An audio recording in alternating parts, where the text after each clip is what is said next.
Good evening and welcome back to the loading screen of Crusader Kings 2, which I haven't actually started up because I was briefly considering the possibilities of the load game button rather than the continue button. Because, well, I've accomplished the thing I set out to do with Emperor Nuno, and now I need to work out what to do next. I think I do actually want to carry on playing as Nuno, but an interesting feature of the load game button is that it would allow me to pick some other character in the entire world to play as instead, starting from where Emperor Nuno has left off. So in particular, I could head eastwards and hello, not Shenzhen, CK2, thank you. And investigate the possibilities of the person we stuck on the throne of Sistan a short while ago. Queen Hildegard, the Sword of Jesus. Or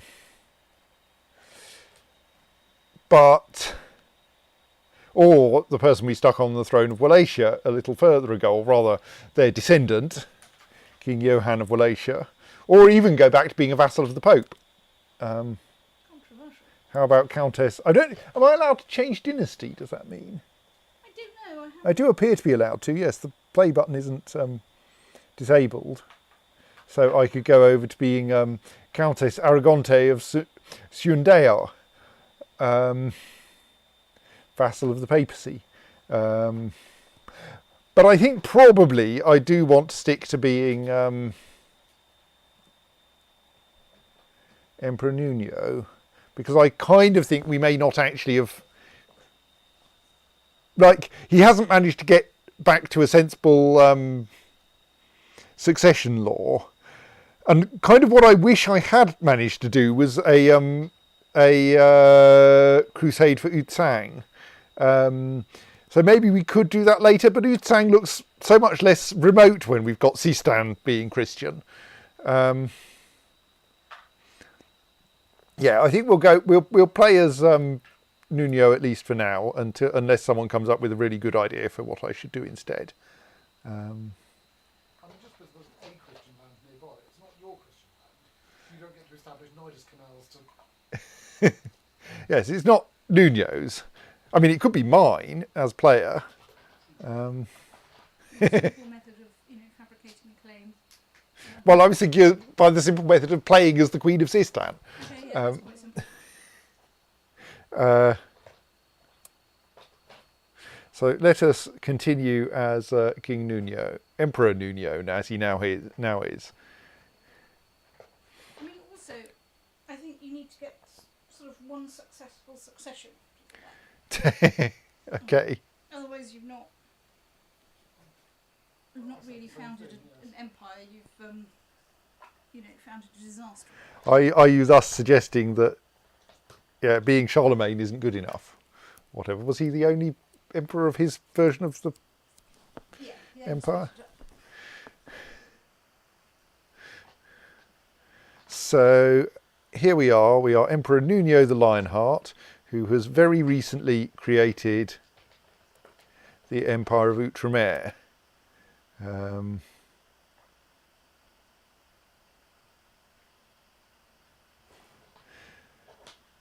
Well, I mean, he has, even though the history of this title now claims it was conquered in a holy war by Gerhild, the Sword of God, in 1156. No, it really wasn't. There's something weird about how Outremer comes into existence. I mean, I think when I actually created it was on 1263-0705, i.e. one day ago.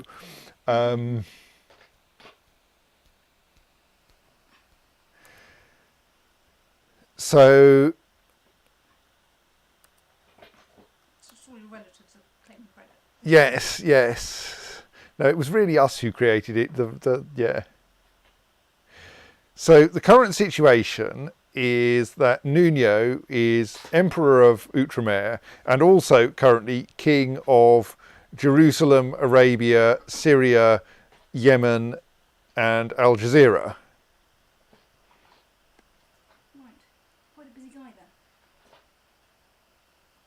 He is not currently king of Iraq.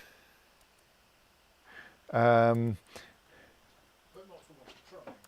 Because Iraq is still held by Sultan Ali of the Najidid Sultanate. Insert the usual Najidid joke here. But Emperor Nuno has a truce with Sultan Ali, so will not go to war with him. Or at least not for it. Plus, the bits of land he would need to take in order to be able to claim claim Iraq are all up in like Europe, almost Europe anyway. Yeah, that's probably Europe, isn't it? The Ural there.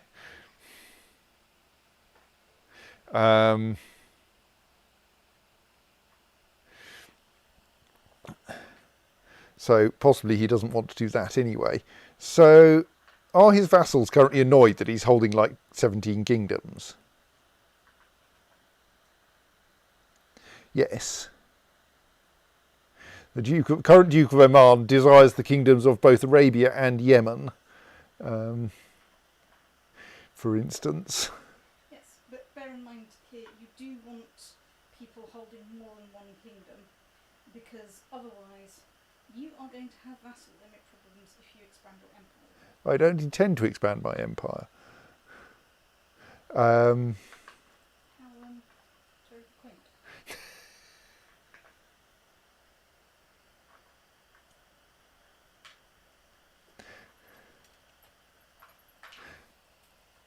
Certainly not that far.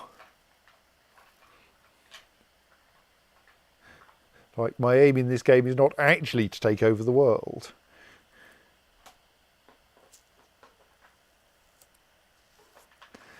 So, Anagram-based suggestion. perhaps it might be Reform Europe time. Well, we can't really have a proper Reformation.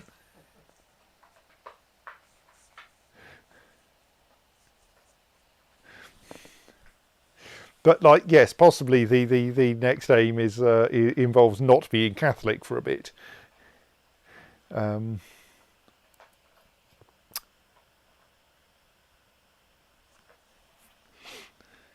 Actually, yes, I can cause a succession very quickly. That button is available. Because Emperor Nuno is depressed and therefore can kill himself and cause Prince Ghislaine to take the throne. How come he's depressed? What? How come he's depressed? He'd been in one too many battles, basically, and seen too much death, as I recall. And not feeling triumphant about achieving life ambitions or anything. Well, I mean, I realise this isn't your fortress where you would get an entire page of text explaining exactly how he got into this mental state. Yes, you don't use.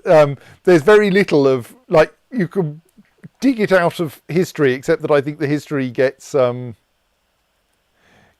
blanked when you load. So we essentially can't tell why he's in this, why he is how he is now.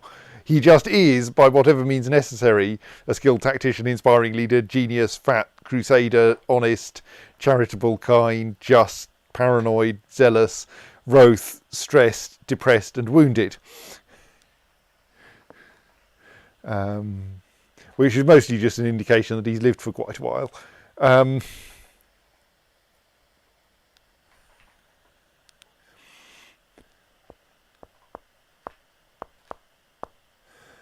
So, yes, I think we probably need to carve up the kingdom a little bit. So let's have a quick, or carve up the empire into kingdoms. Now that we have an empire. Oh, there's a great big African revolt down there. What are they revolting over?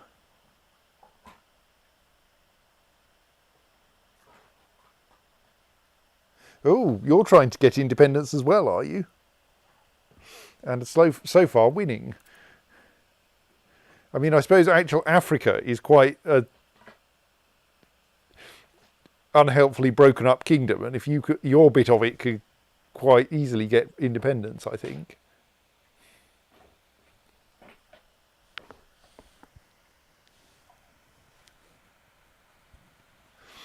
Okay, anyway, so probably what I feel like I should do is try to find Di Spoleto vassals and preferentially grant them the kingdoms. We do seem to have plenty of Di Spoleto dukes anyway. Um,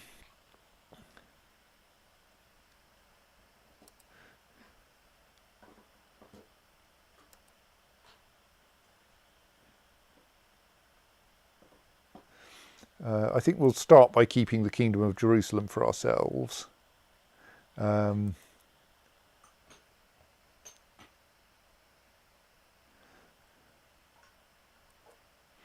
but the Kingdom of Yemen there, You think is a bit more up for grabs. sure could be assigned to. Well, we could try to turn it into a king archbishopric or whatever, a king bishopric. That might be a bit weird.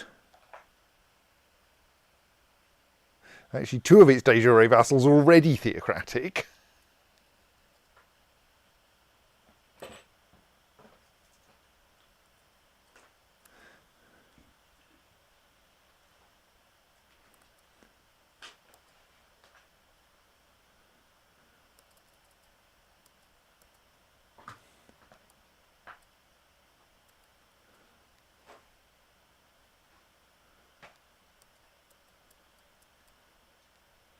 Okay, I don't seem to get the option to assign him a kingdom. Let's just check that all this stuff is working properly. Who?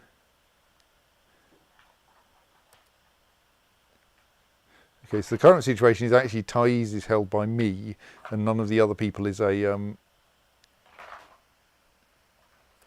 Di Spoleto. Let's have a look up at Al Jazeera then.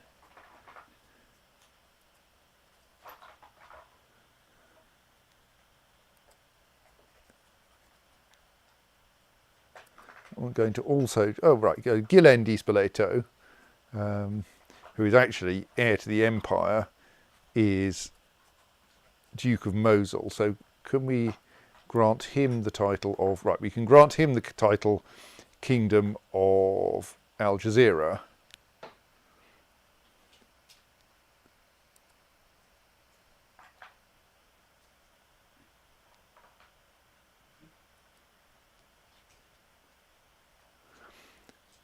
Which seems like a reasonable approach.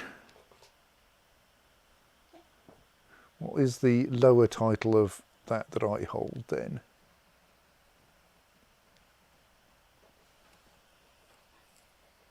I don't know. Well, let's grant it to him and then see what county he desires next.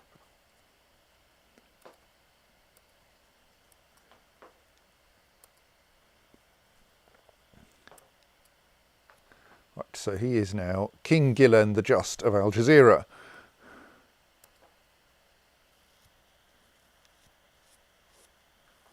He doesn't appear to desire anything at the moment.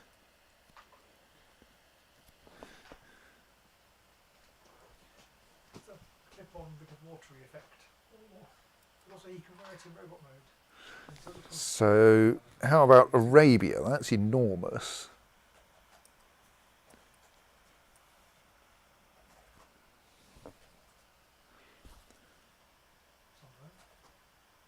So we have Vido Di Spoleto, a distant kinsman of no great utility.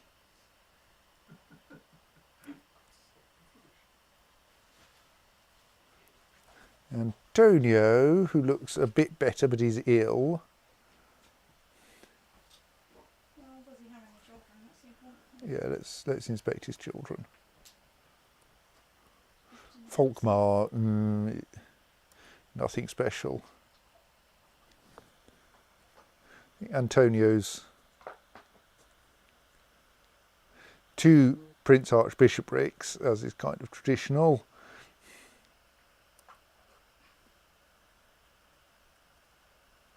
Antonio, who is also currently Duke of Nafud. Oman is usually a problem because he's not a Di Spoleto. I mean, he might be halfway competent, mind, but it's notable that the Dukes of Oman are generally quite grumpy about me.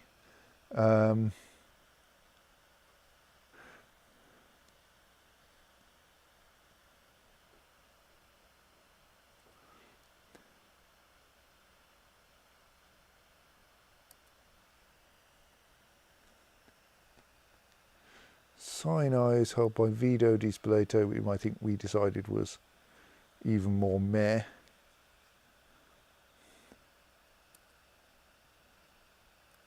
And CK2 is held by that guy.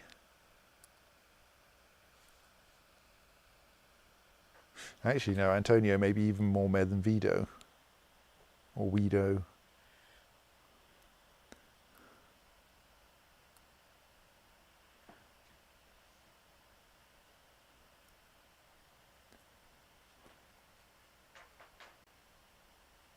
Yeah, let's grant it to Wido rather than...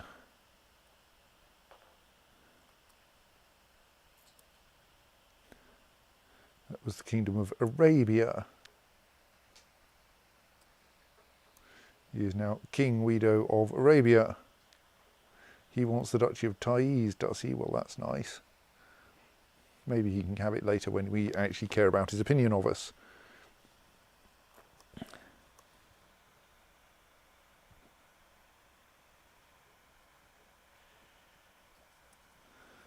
So Yemen is down here.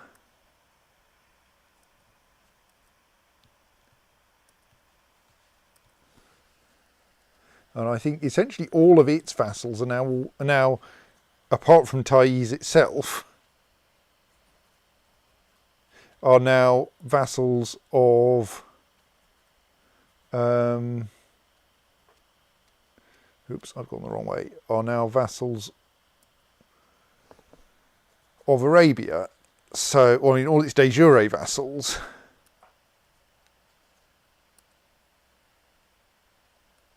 are actually vassals of Arabia. So one approach would be to grant the same person that kingdom. But this probably means that no one actually wants Yemen off me, so maybe I keep it. So what's the other ones? I've got Syria and Jerusalem. Well, they're fairly much in like my area anyway.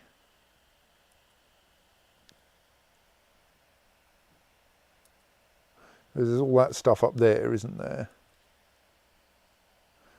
Is he like desires the kingdom of Syria? Yes. Okay, who are the vassals of Syria?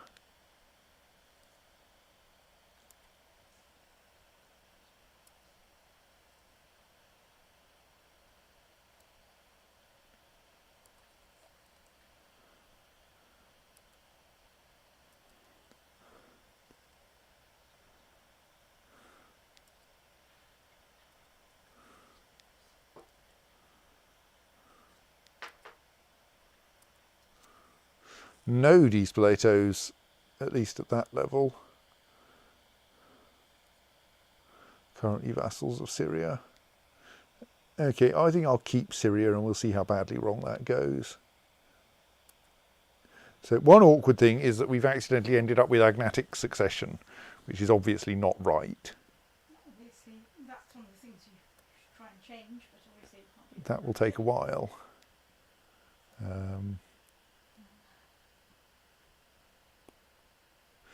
Jerusalem is absolute cognatic, as is Syria and Yemen, because I created those, but Outremer, as we have seen, may not have been quite created.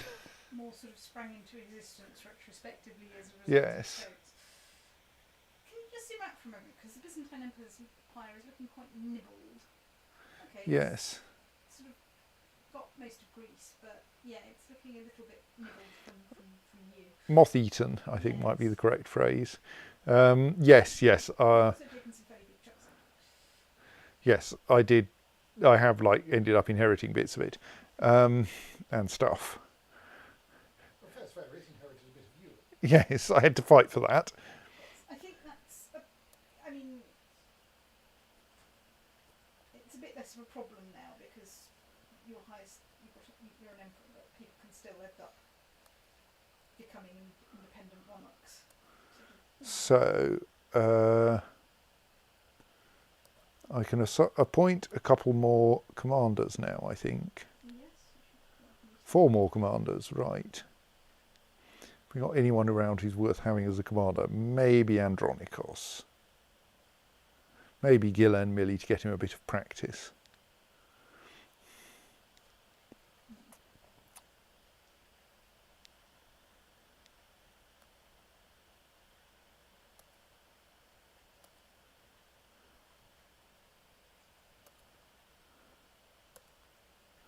So who will join my court to also be a commander?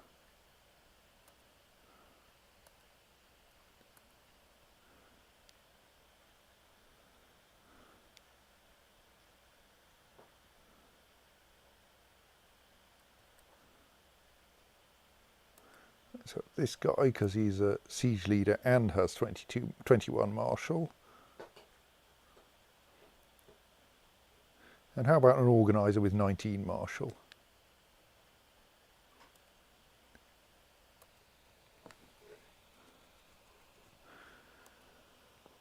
What other titles can we give people? Oh, I need a designated regent apparently. Well, let's just make that my reasonably sensible and genius heir.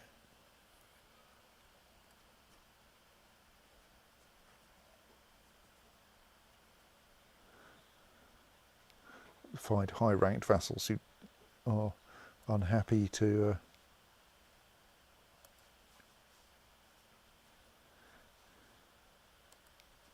take these various roles.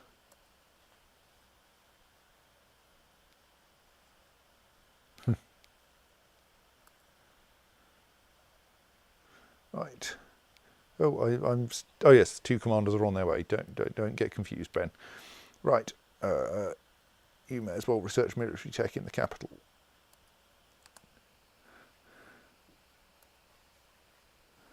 Right, let's just allow some time to pass. Because we're probably going to... Well, ideally, we would play this for 10 years so that we can turn the... Well, you can play it on fast forward, and if you get the chance for an interesting crusade before that, then you can... It will be a while. We've only just had a crusade. Well, in that case, play it for about 10 years, see if you can change the succession, and then see if you can have an interesting crusade. The strange thought occurs that the Pope is like playing a video game and has a cooldown button, a fixed cooldown timer on calling a crusade. Yes. Has to regenerate enough mana or something. You've got to regenerate enough goodwill from all monarchs who are sending people out on crusade. Going on crusade is fantastically expensive. Well, it doesn't seem to be in this game. I mean, it's quite expensive, but... But in reality, it really was incredibly expensive. You know, this was the kind of thing that got your country in trouble, particularly when your monarch gets captured by an emperor to whom he owes a massive debt, and then his wife has to go and lose ransom. Naming no famous Crusader kings from actual history. What actual history got to do with this? Occasionally it's, loosely related. Sort of based on. Based on having had a point with the Orthodox. Yeah. I mean, having read some of the histories of the Crusades, and we're mostly on Wikipedia, there are some things that are surprisingly familiar. Like, the rules about truces were about as stupid and legalistic and nonetheless honoured as in the game. Like, yes, I have a truce with you for 10 years, so I will not attack you for 10 years. Precisely 10 years. 10 years in one day, look out. Yes. And I have a truce with you. Oh, you're dead. Well, But I don't have a truce with your son. Or your uncle, or whoever it is has managed to inherit from you. Fate smiles upon me. My wife Elvira is pregnant. That's the one whom I found lying around in my court and went, she's much better than the wife I've currently got. I wonder if I can make arrangements. Hello, Pope. You owe me a favour. Or at least you'll believe you owe me a favour if I send you some really good beer.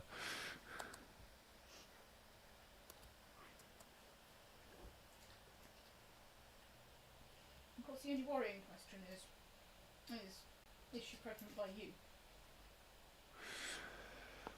We're in love. It's fairly likely.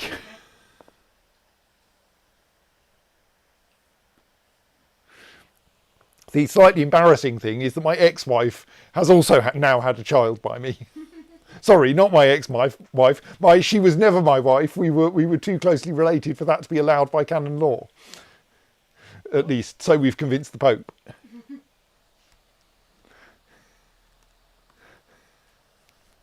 old Catherine of Aragon trick.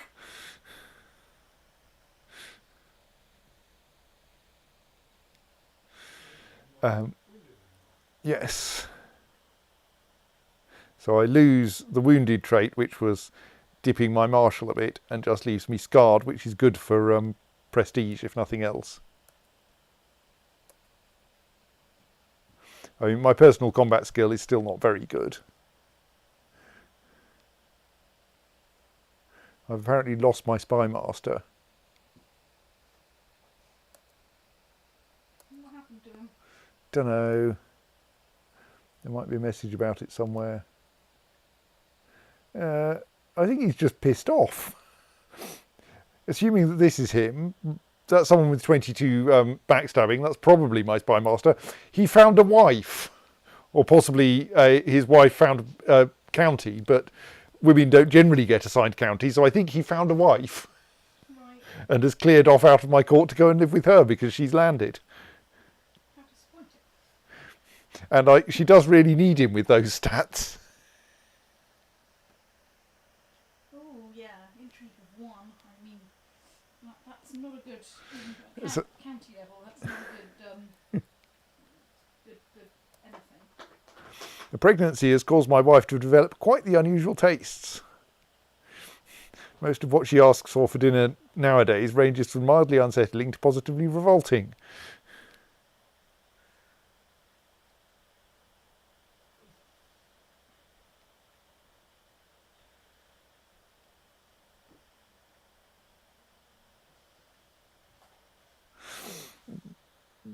So we appear to have 3 options that, as far as we can tell, are equivalent. And one that might make her gluttonous, but is also likely to make her well-fed and healthy. Let's go for that one. She's now well-fed, which is good for her.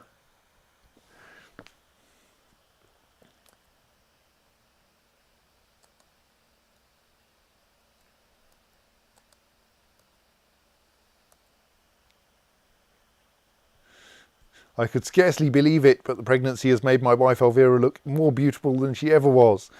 Whenever we are in the same room, I can hardly take my eyes off her. So currently Nuno is neither lustful nor chaste, and he essentially gets some chance of becoming either. Possibly increasing Elvira's opinion of him, but since that's already 100, it's unlikely to make much difference.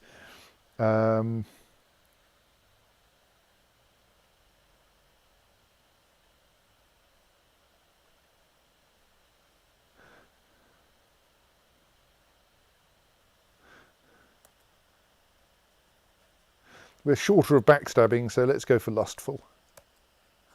Didn't get it anyway.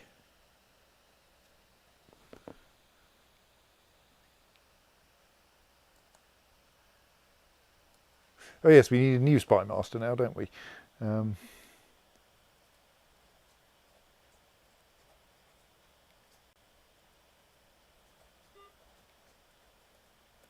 Right. Always.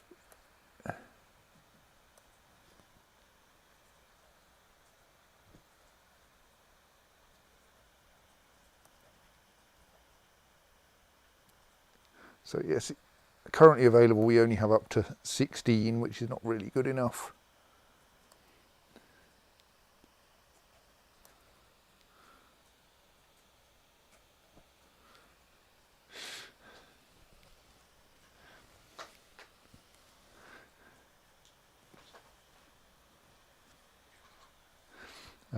But we could get the Spy Master of Metz to join us, who has intrigue of 35. Hang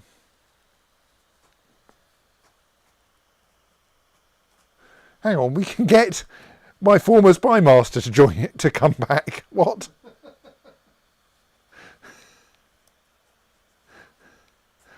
Maybe he preemptively resigned because he thought you wouldn't want him. And if you say, well, actually I do, he said, oh, all right then. I mean, Albrecht de Cavaillon might be better.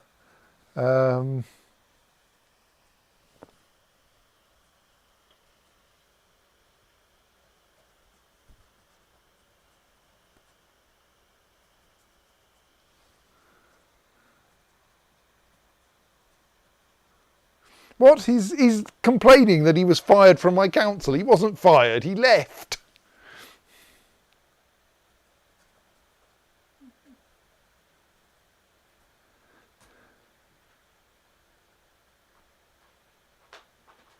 But he is zealous and he will eventually time out that firing penalty. Let us invite my former spy master back again.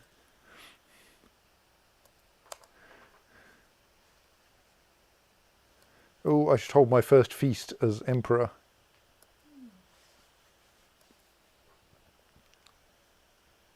Possibly I should also institute a massive building programme, since I've got 13,000 gold in my pocket. Oh yes.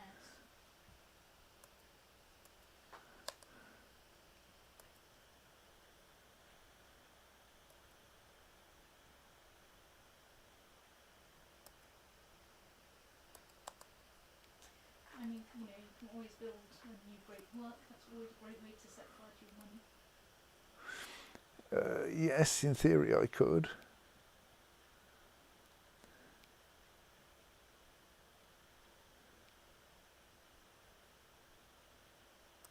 Let's go and gratuitously study technology in the Byzantine Empire.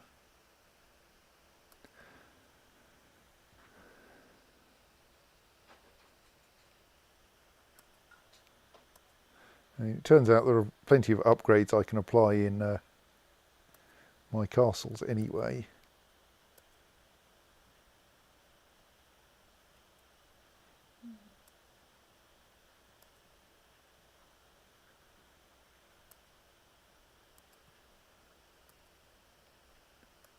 Means I should probably set my steward to overseeing construction in the capital.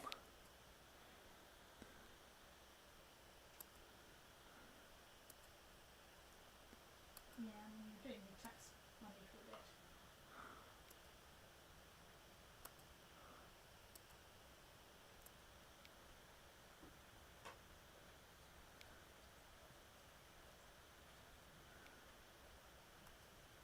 Apparently I'm also Count of Acre.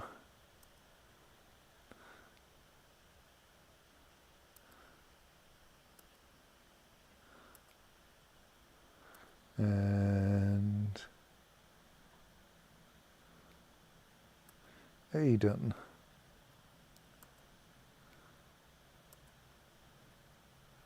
Goodness, that place needs a lot of upgrades.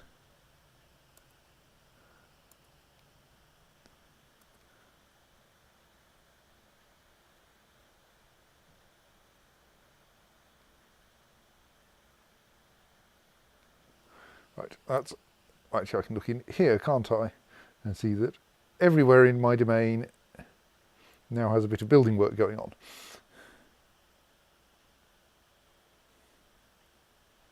I could also investigate upgrading Petra to the next stage of underground cityness.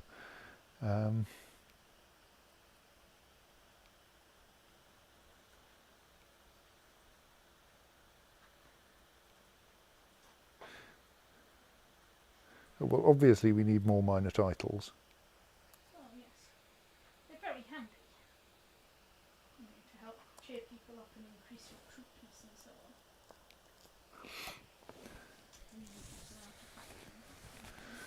Patience is a virtue, but sometimes it gets on my nerves.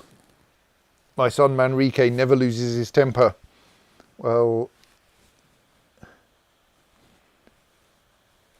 so he can become patient. He's like, he might be useful because he's a genius. He is otherwise not obviously destined for greatness, but I think patience is probably a good plan. Spend lavishly on food. Invite everyone to the feast. See who turns up. Bishop Ramiro does not turn up. Neither does Bishop Ladron. Indeed, the bishops don't seem to be wanting to turn up at all. Just check that your current chaplain, isn't like a Manichaean or something. No, he's a perfectly good bishop. Indeed, he is one of the bishops who refused to turn up to the feast. Okay, whatever, weird guy. I mean, although at this point, what might be interesting is inviting Cathars and whatnots to your court and see if you can turn yourself into a non-standard Christian empire. Yes.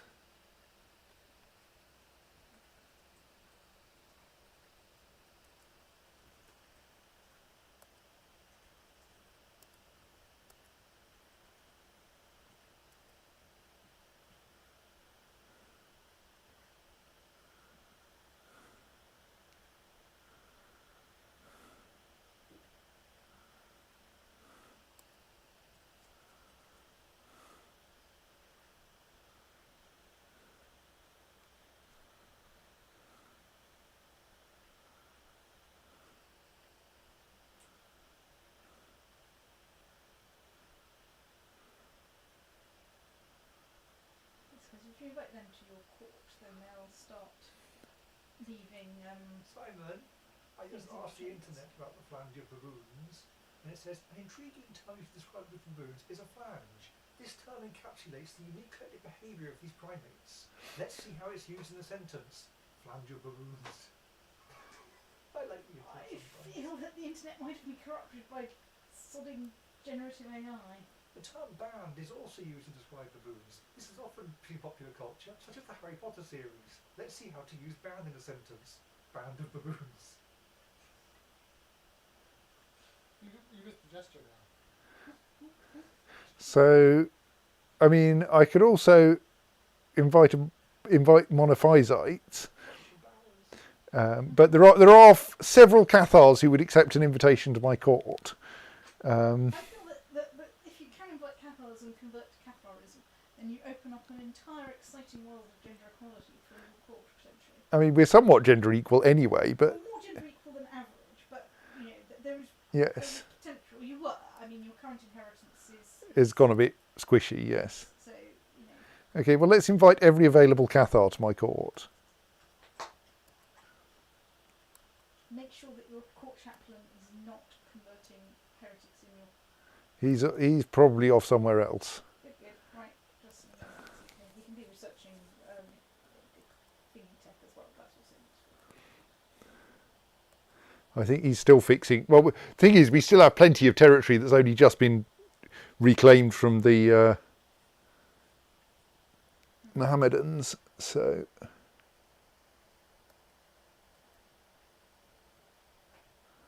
he certainly should be out there.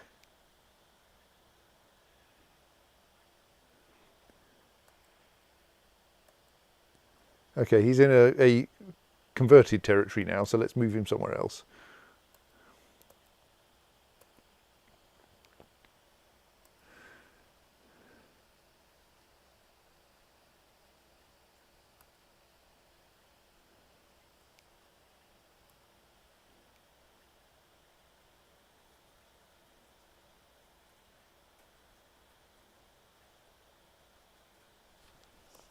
Cauldron is also effective without the bats.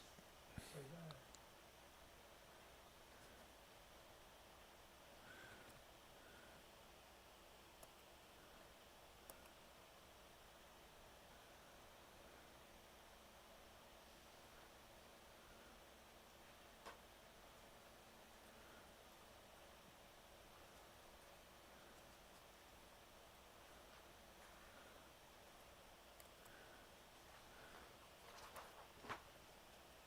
Also inviting a few zealots of other religions because they might be entertaining.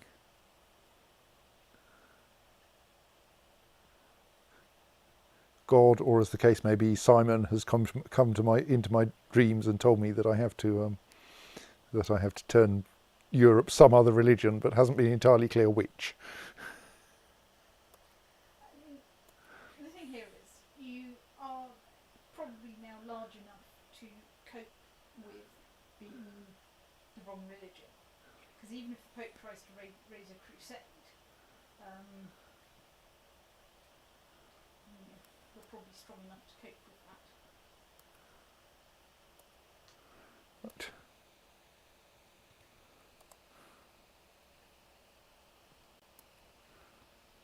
Right, we are holding a feast.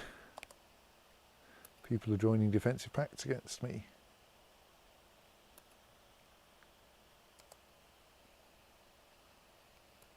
Right, a bunch of odd people of strange religions are turning up at the court. Yes, become just. Or kind. Kind will do.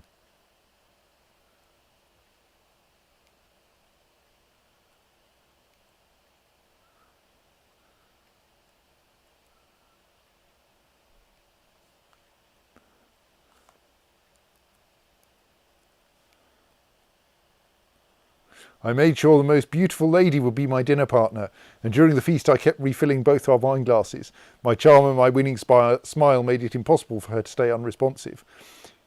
It didn't take long until she looked at me with more than interest in her eyes. She's not a genius, why am I bothering? I mean, she's a brilliant strategist, but she's starting from such a low base and is weak and craven, so that doesn't really help. No, I'm not going to take you up to see my bedchamber, sorry.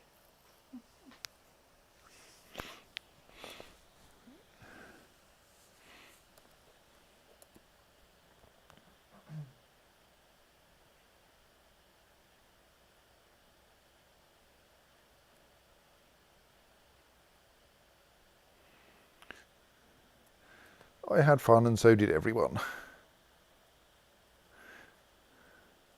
Right, yes, so our Princess Elvira is the daughter born to someone who was not and never was my wife. But is nevertheless legitimately of your line? She doesn't have the bastard tag and is listed as my daughter and is a Dispolato. Right, yeah. So, yes, apparently. I guess she squeezed through a loophole in this Swiss cheese of confusing marriage law. Yep. It's probably in vaccine or something, whatever can law.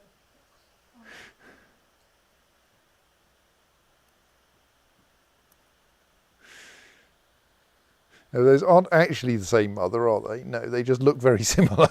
Sorry, I was wondering, she's married another Dispolato, and I was wondering how closely related she was to her new husband. It is a good tradition to keep some gossips around a pregnant woman in order to keep her calm and distracted from the tribulations of this delicate time in her life. As Elvira's husband, it is my duty to provide her with the support she needs.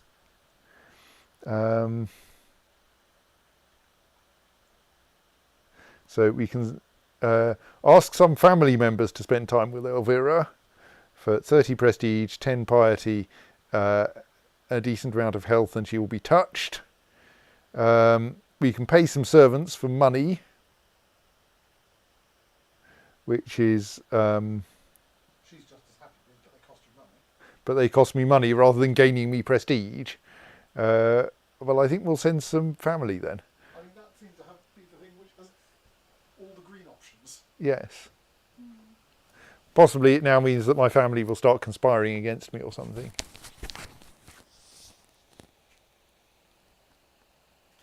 I mean, it's occupational hazard, you're an emperor, but at least you're not a Byzantine-style emperor, so... No, I mean, I'm eyeing the Byzantine Empire, but I think it's probably quite hard to inherit that. It's fine. Or There's otherwise... a much easier way to deal with the Byzantine Empire, which is to go, I'm sitting right next to it, and every time something on my borders is suffering a revolt, I go, oh look, I wonder if anyone in my court has got a claim to that bit. Yoink. I'm married to a woman I love. See, it was a worthwhile thing to do, that one. And it is such a blissful state. I wish everyone could experience love such as ours. Would I prefer to cease being stressed or cease being depressed?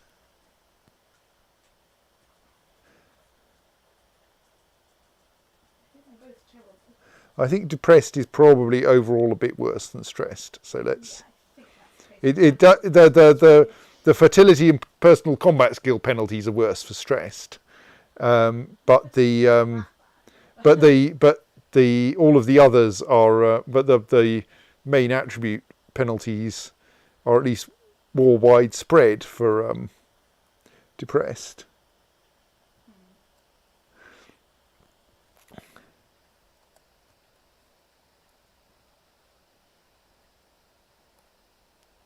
So young Prince Manrique has come of age and has become a brilliant strategist and is generally great. And well, we should probably give him a kingdom.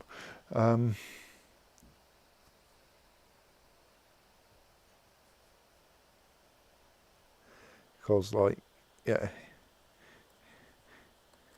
he is generally a useful person. Maybe we could give him the kingdom of Yemen and let him work out what to do with it.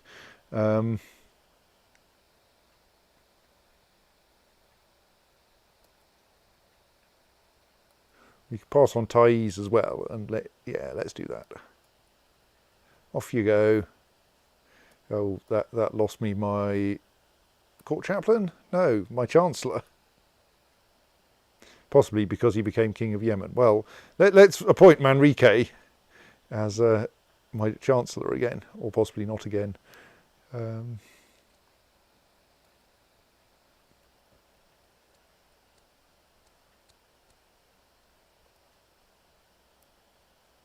So now, which of my vassals is grumpy?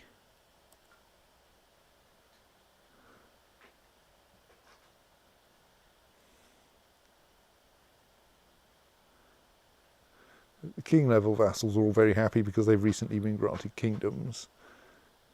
Duke of Palmyra is feeling grumpy. Right, let's send my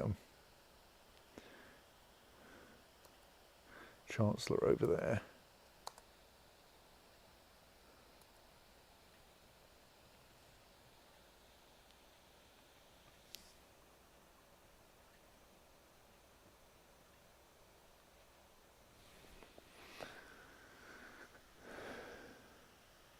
It looks like none of my vassals is at war with the oh no, sorry, 2 of my vassals are still at war with the Najidids. I'm probably going to lose it. Excellent, we have tech points.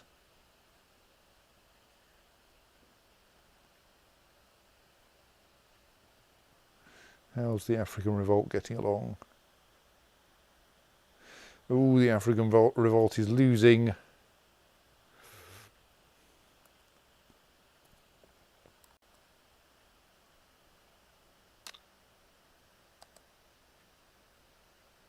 I don't sadly have the option to join their side in the war.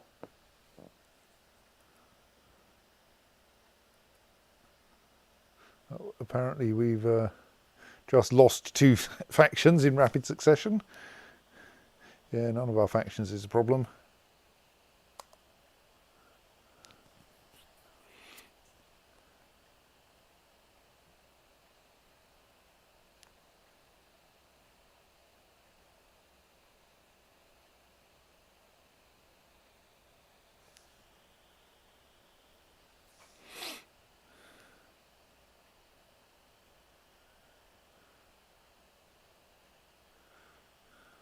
A daughter was born. I haven't got to name anyone for ages in this game. A daughter was born to Emperor Nuno the Lion-Hearted, Empress Elvira of Outremer, named Oneka. Or is she named Oneka? Well, it's a new name. We haven't had anyone called Oneka before, I don't think. Yeah, okay, we'll go for Oneka.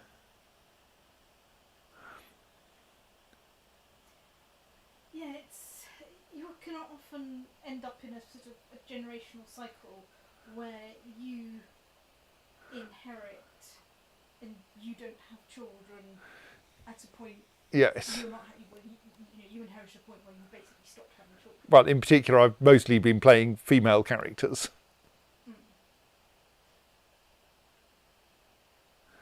Right, her churching was entirely uneventful. Ah, right, that's what the newly appointed King Manrique is up to. He is getting into fights with his vassals.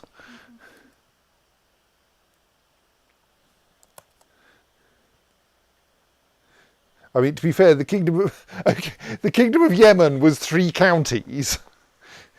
Well, possibly, presumably he had one somewhere else that he already owned.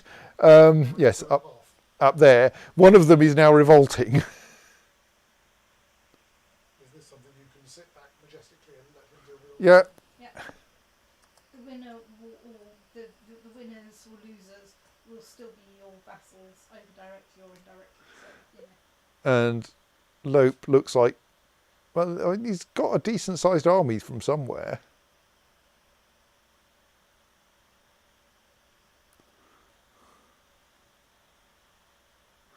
Now, you know, maybe Manrique will come back without a title, and we'll have to give him a new one.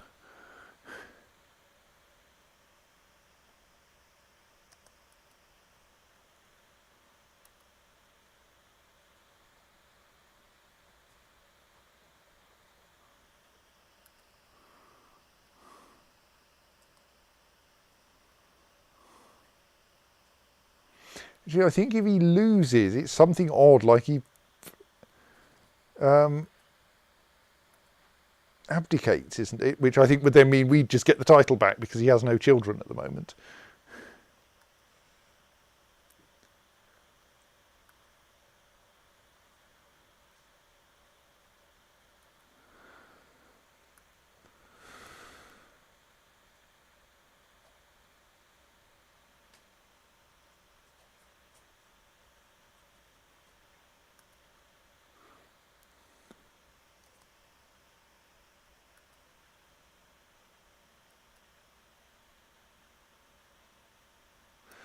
Okay, well done converting someone to Catholicism.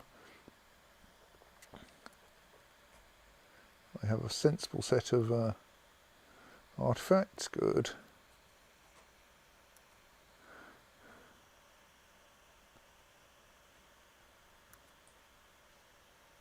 How is Queen Hildegard doing over there? She is engaging in her own set of holy wars. She apparently had so much. Okay, yes, Queen Hildegard has 36,000 gold. She has thus hired 17,000 troops to engage in a holy war against the Abbasids. Well, she's on a crusade. Well, she was, yeah, she was the beneficiary of the crusade.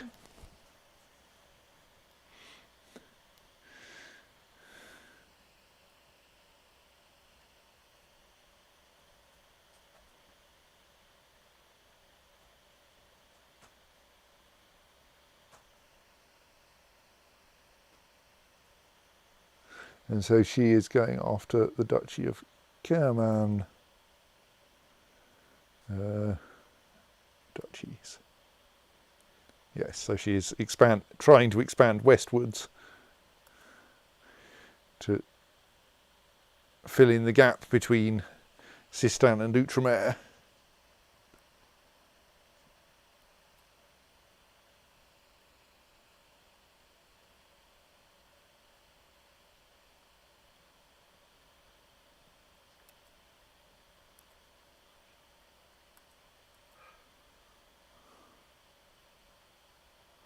Oh, Ghostland is winning his revolt war for now.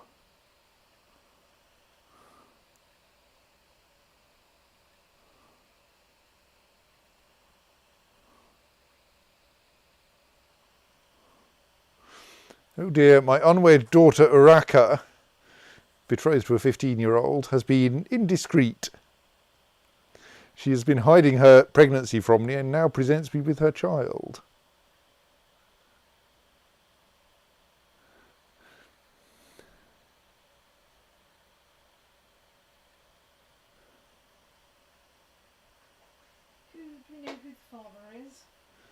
No.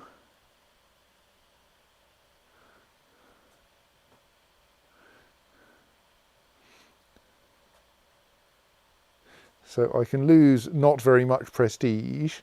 An infant named Anso appears.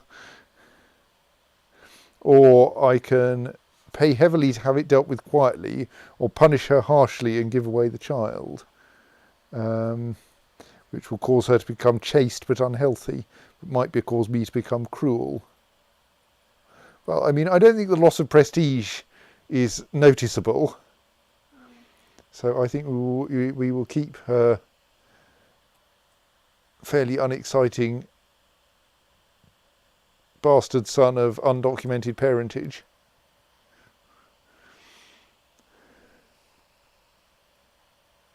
Did you get the opportunity to find out whether the child was a genius before deciding? No, the child, as for, in game mechanics, didn't exist until I made the decision. Ah.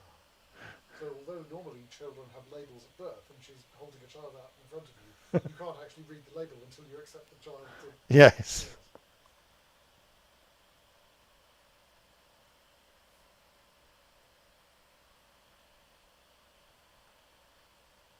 Oh, have we finished adding twiddly bits to Gethsemane now? No, it still has 2 free slots. I mean, there aren't many more things I can put in it, especially since I keep failing to be a mystic, despite all the other mystics around. I think possibly I can't become a mystic because I haven't got the right DLC for it. Yeah, you probably can't.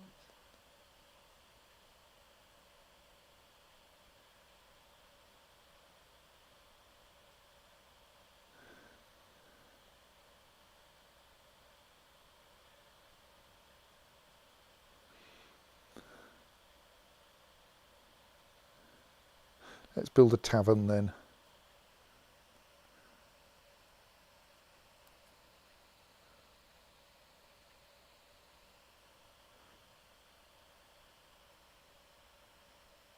I'm pretty sure the House of Wisdom... oh no! Oh, that's Gethsemane, yes. I was going to say it has a spare slot. No, Gethsemane has a spare slot. Why did you select... Focus the house... Point the map at the House of Wisdom and then select Gethsemane? That was not helpful. Yes, the House of Wisdom has long been fully twiddlified because it's been around for a long time, owned by people who actually cared about it, unlike Petra.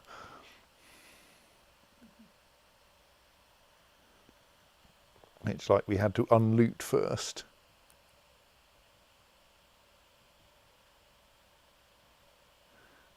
Oh, it doesn't cost much to upgrade Petra. Let's upgrade Petra as well.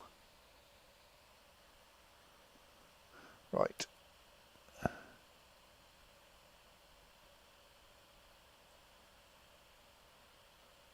Yes, we do currently have a truce with the Byzantine Empire, but of course your suggestion was not to attack the Byzantine Empire while it was being the Empire. I mean, just because you can,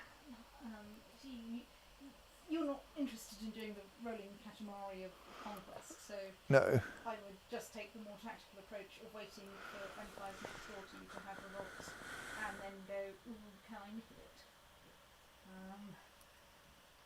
Some of that you may want to plan ahead, and some of it you might just want to see, if you happen to have some stakes available.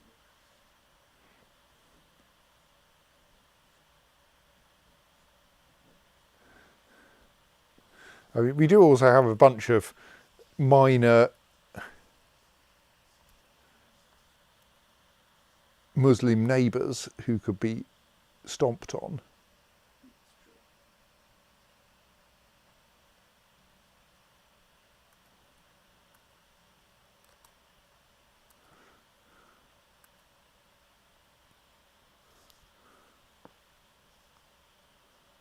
Though, of course, they're all in defensive pacts now, so it's probably unwise unless they're very, very small, like this one.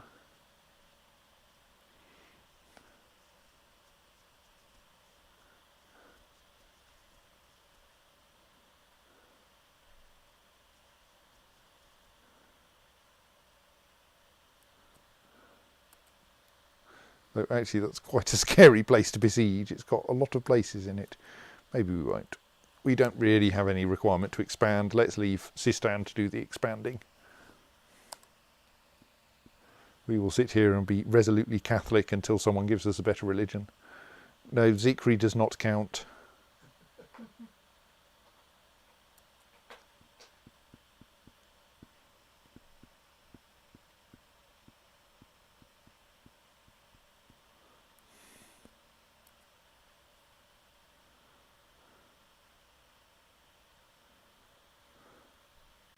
Right, yeah, so that's an area that was already Muslim and which we will deal with in due course. So actually I have a feeling it's probably better to deal with Muslim heresies than Muslim orthodoxies.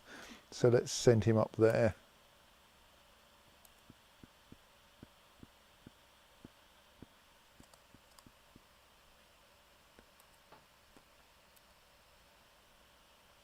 Oh look, there's a peasant revolt there.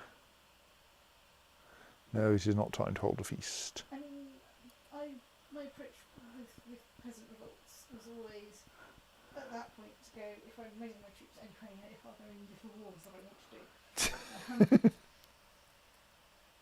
Provided my threat was such that this wasn't terrifying.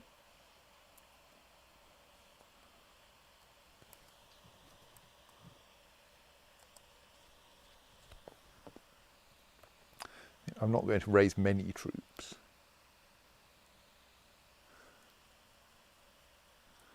Oh, more tech points.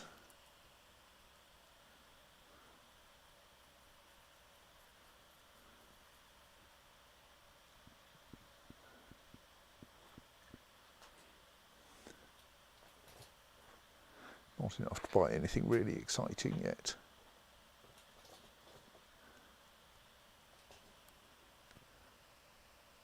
What? He dropped dead. Spymaster. Yes. Died after a period of illness. Sorry, Offeg's wife. We're going to have to find a new one. So are we.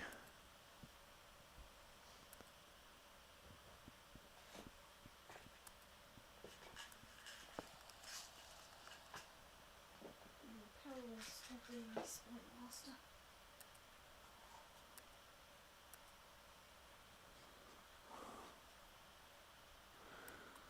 Let's invite Albrecht, whom I'd previously been considering for the job.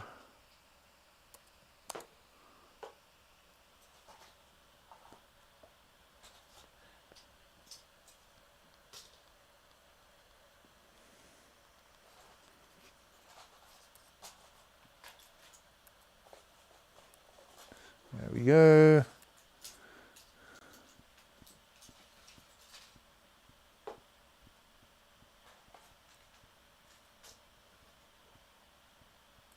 And for some reason the capital of Byzantine Empire is currently in Adrianopolis and not in Constantinople as is traditional. I thought you were going to say it, and not in Guildford as it usually claimed. The Byzantine Empire, because of the way inheritance happens, it will quite often ricochet around. Yes, because the emperor may turn out not to own Constantinople. Yes. And quite often doesn't.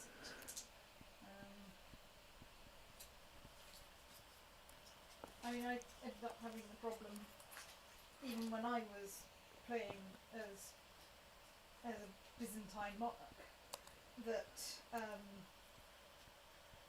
for instance, because my primary title would change as my dynasty evolved, even if my dynasty got back in charge, I might end up being emperor with my primary with the capital not being where it had been last time my dynasty held it.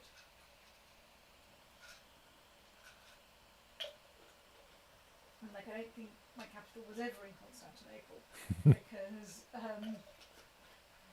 my dynasty had never owned Constantinople. It was whoever was Byzantine emperor when I started as Count stayed somewhere in Asia Minor. Stoat. Honestly, I can't remember who it was. I can't even do this. Chancellor King Manrique is doing a superb job. I'm having trouble with a town and a castle in Com, and shall of course send my Chancellor King Manrique to try and increase the relation between them and us. But which one should I start with? This is a general improve vassal opinion. Well, let's improve feudal vassal opinion, because that's usually a good plan. Bernard Anton Bernard Atones Yeah, him. has just come of age. Who's he? He's my daughter Araka's betrothed. Araka of the slightly surprising child. Is he still prepared to marry her? I think he's my courtier. He doesn't have a choice. It looks like it. Then let's let you they can get married button. Right.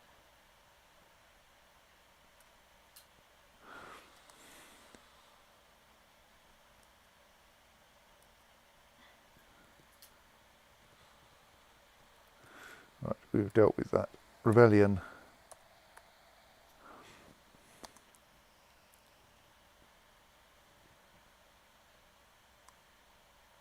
She, as an independent countess, does actually get to approve the marriage, but he's all right.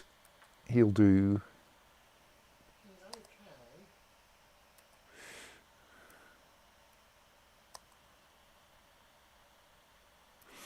I should actually investigate, like, who's married to whom.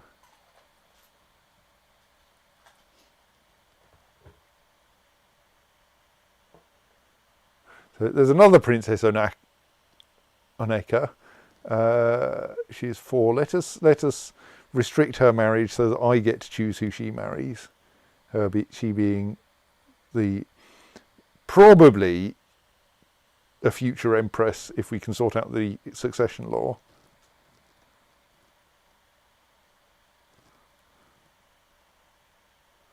I think we can leave Anso to be.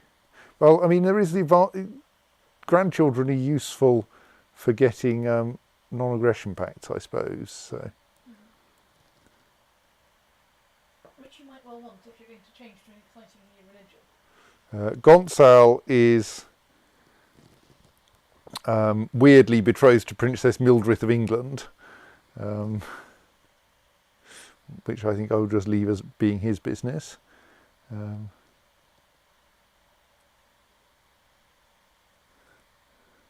I don't remember if I should have been controlling Manrique's marriage, but I wasn't, so.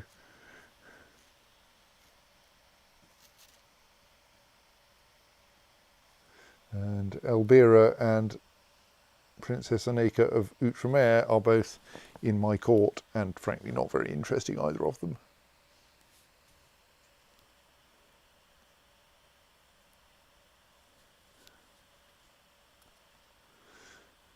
So, yeah, I think she's a bit young to be being betrothed yet. He definitely is, and I probably don't care about him. He has no children. He has no children. Those two are both a bit young as well.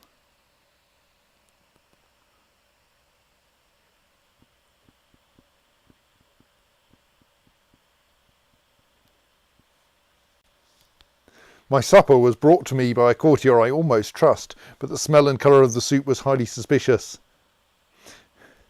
After tasting it, I threw the bowl at the courtier, narrowly missing with just an inch or two. Are you trying to poison me?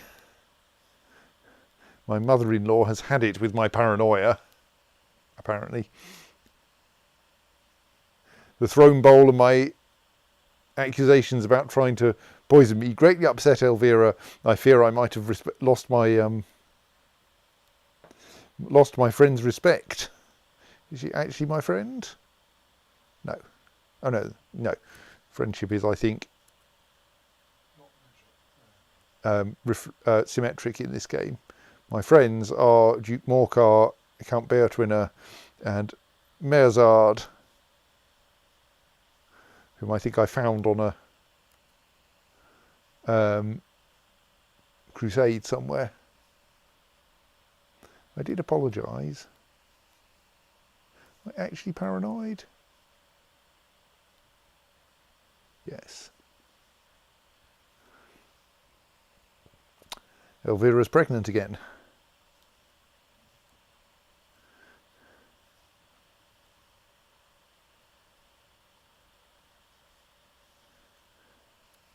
Apparently, she has a rival in the commander of Basel. How did you end up with a rivalry with Udall, a 17-year-old commander in Switzerland?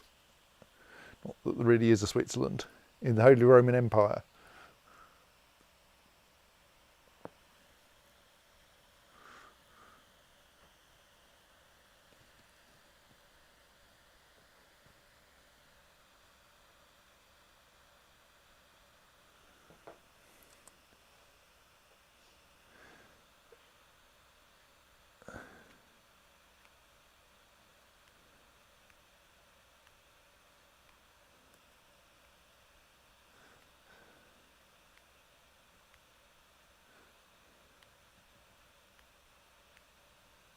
So I don't think there's a lot of benefit to that unless we actually want her to become gluttonous, which I don't think is particularly helpful. I think you should have a quail's foot.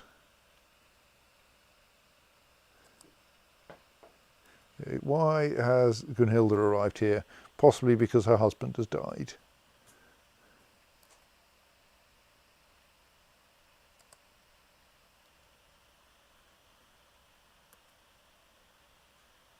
And her father is my courtier, yes. Oh, she's a convenient genius, though. Maybe we want to... have we got any sensibly aged male offspring that are unmarried? I mean, Gonçal is, but I feel we shouldn't randomly break him up with Princess Mildred. But Princess Mildred is not exactly anything very special, and I'm sure the King of England will not really care. Plus, he's far too far away for it to matter. We can maybe get an alliance or a non-aggression pact. Last time I looked, he would... Well, it might be no. no. He has political concerns. So I'm kind of tempted to break off that engagement and let Gonçal have this convenient 19-year-old genius who has just returned to my court.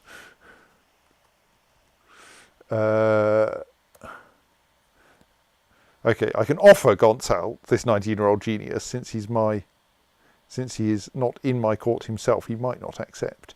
That might actually mean I can't break this betrothal, mightn't it? Because only he can break it. Yes, Stoats. You can offer, and he can always.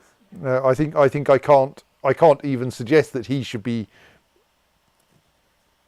betrothed to anyone because he is already betrothed. Yes, right. And he doesn't want to break that betrothal, so I can't force him to because he's landed.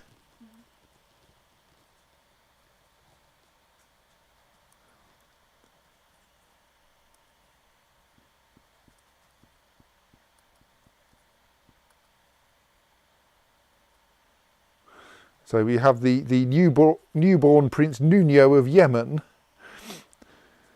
But I don't think marrying a newborn to a 19-year-old is going to go very well. No. So I fear that our convenient, recently returned... you're not very helpful.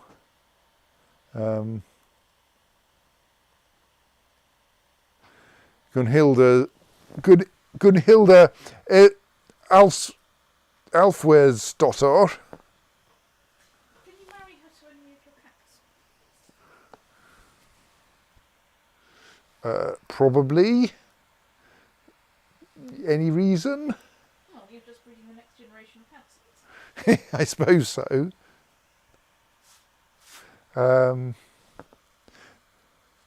I mean, I could seduce her myself, but okay, who have we got that might?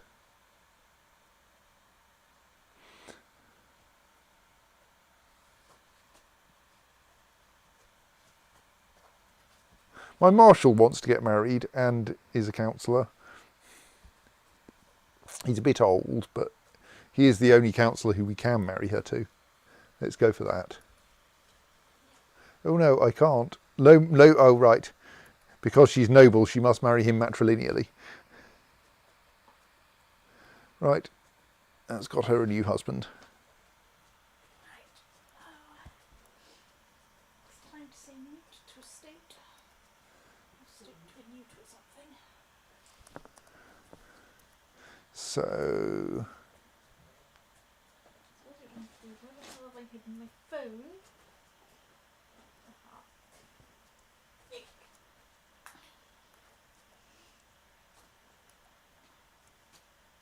Are you off there, Dean? Yes. Yes. Yes.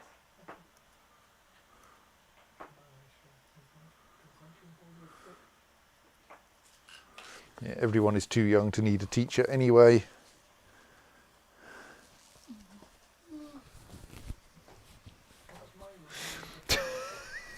Dizzy, it says, solution, murder.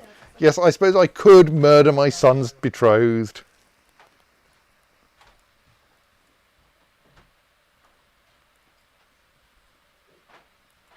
But like, I don't think that's actually very helpful.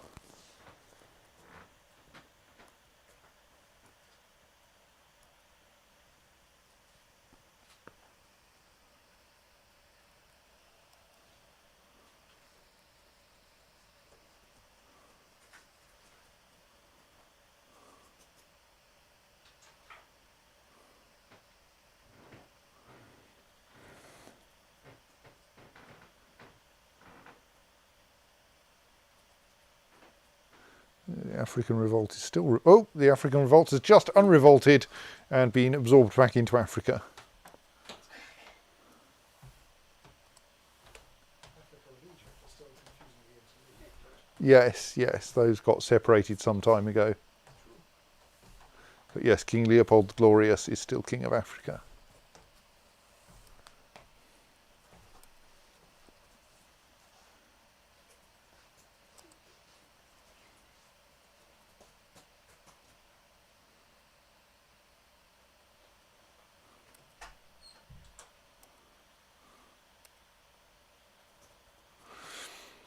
The poor Najidids are under attack from all sides still.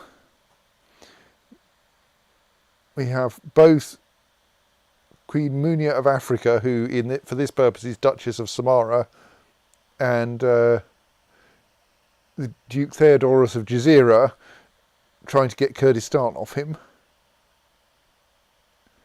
We have the Serene Doge of Venice trying to get Turov off him. We have the Count of Lutsk trying to get Kiev off him. We have the High Chief of Tver trying to get Itil off him. And the Count of Tana trying to get Crimea off him. And if he can lose both Crimea and Kiev, then I might be able to usurp Iraq, or I might not. Is there anything you can do to increase his chance of losing all these wars? Probably only go to war with him myself, but he's almost certainly a member of a fairly serious defensive pact. So You can't kind of quietly slip some financial support to one of the enemies. I can do. I can send them gifts, and that sometimes works, but they do have a terrible tendency towards not spending this on anything useful. I mean, fair enough. I can't send them like a mercenary gift voucher. I mean, this is what I do with gifts. If I get some kind of open-ended gift like money or a gift voucher, I do like to spend it on something that I can look at and feel happy about having received a gift, Rather than a holy war. rather than whatever large-scale project I'm generally trying to finance. Right, well, Sistan has managed, though, to win its holy war against the Abbasids. It's now twice the size. Yes, because it claimed that lump there in a holy war. And then she promptly joined the Christian Defensive Pact against me. Well, she is kind of within spitting distance now. Yes. Possibly only spitting across the Strait of Whatnot. I don't actually have a valid casus belli. She would not accept vassalization. She's a king, well, a queen. Queen. Yes.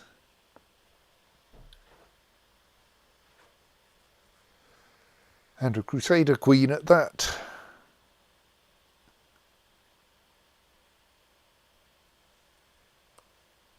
But has gone and got herself into a non-matrilineal marriage, so her heir is not of her dynasty, and thus not of my dynasty, the nuisance.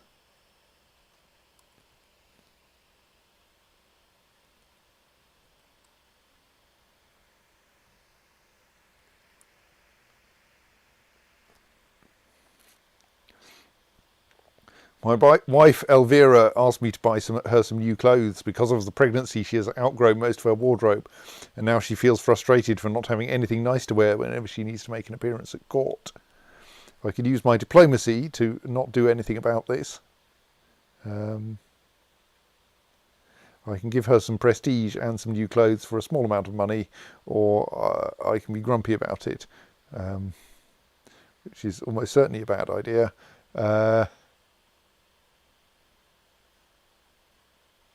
She has plenty of prestige, but rather oddly negative wealth. Possibly we should fix that simply so that other people like her.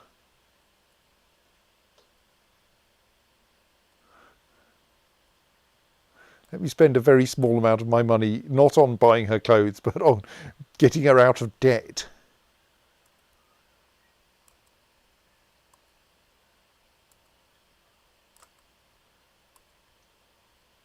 Right, and then flatter her.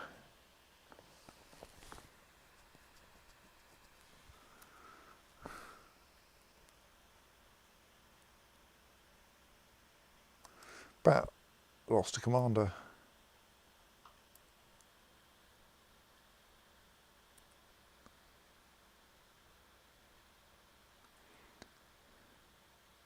How's he doing at whatever he's doing anyway? Manrike, King of Yemen. Okay, he is slowly, fairly rapidly losing that revolt war.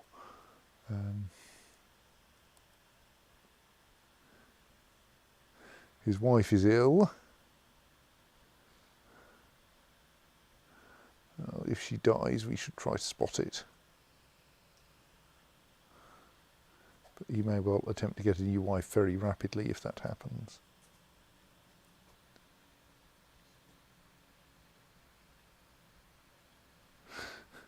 There's a bunch of rebels on Socotra who have been there for years.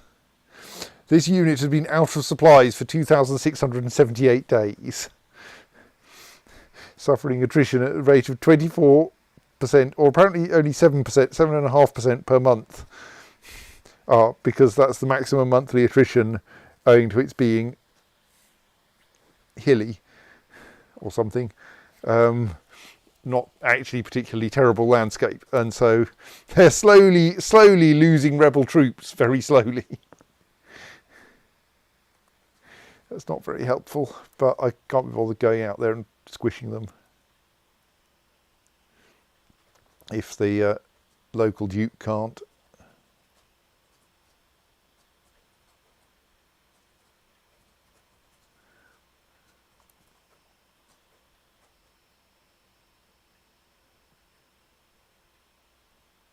Well, we're not going to let them stop rebelling and go home. They're just going to stay there. I mean, there aren't enough of them to besiege anything, so they're not doing anything useful. We've done more construction in Jericho, which was the castle I built after getting an extra holding slot by means of building Gethsemane.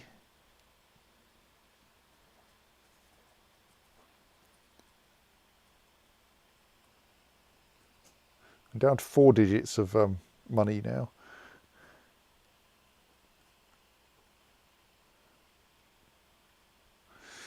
Second daughter born to Nuno and Elvira. This one is a genius, albeit a club-footed genius, and her name is Eliza.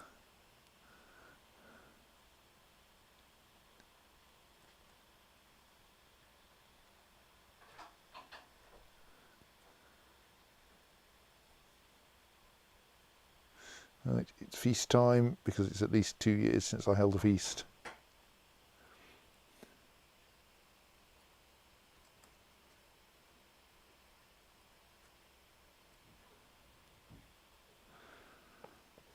Do the usual thing, pay for everything because we have too much money, which won't last.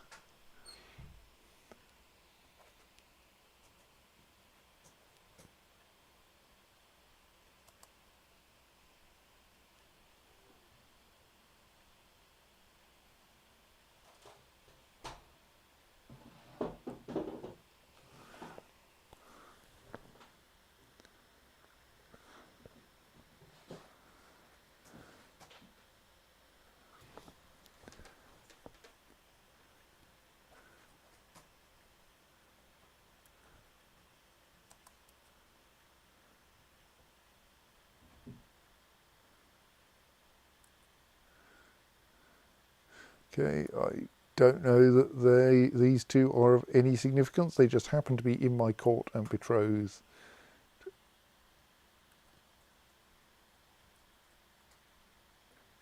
Yes, whatever. Details.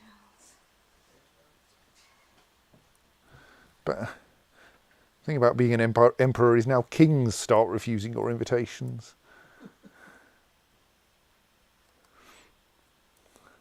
Well, that's what she gets for trying to poison me. I mean, I don't think she was actually trying to poison me, but my character thinks she was trying to poison him.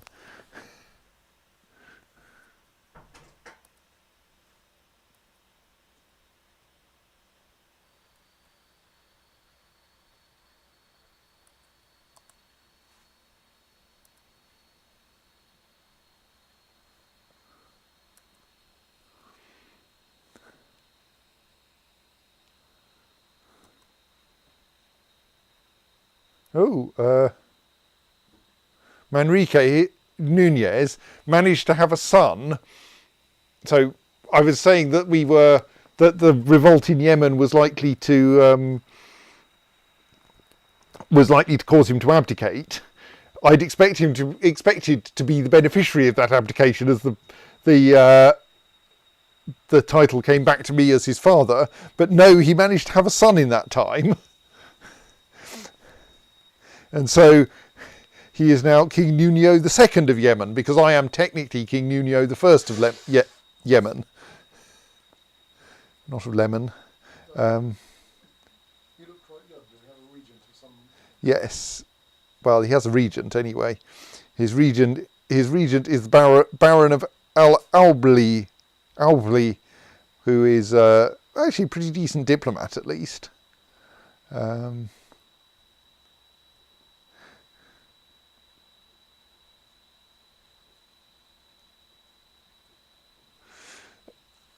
So yes, he is like about 6 months old and is now king of Yemen.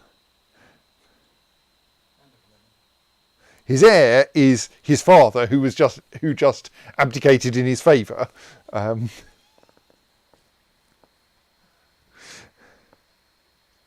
I suppose if you're the only other person who could be king, the application might get undone if no, sorry, you're actually Yes. still needed. Well, it's either that or the title comes back to me. Manrique is, for some reason, hiding in Baryon.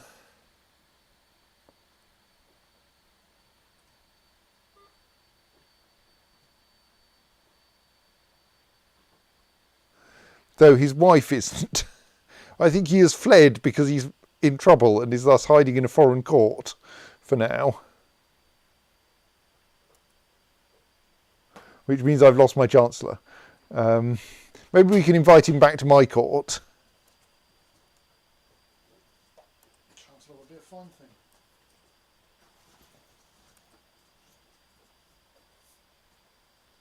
Yes, he is quite willing to come back and join my court and become my Chancellor again.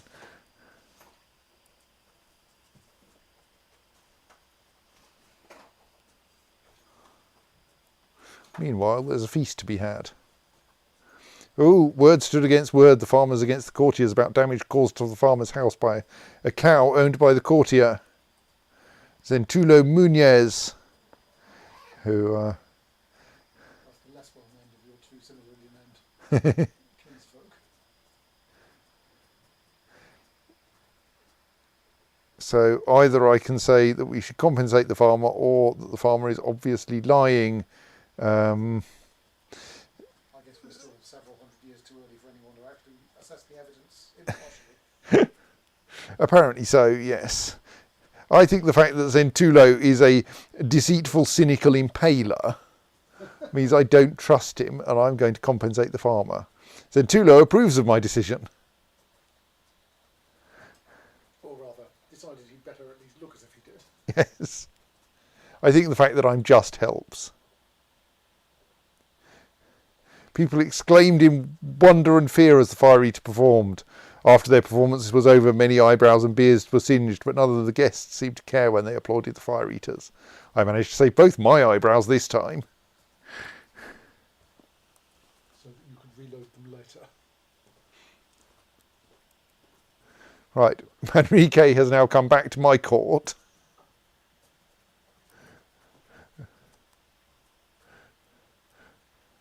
And his wife has decided to join him.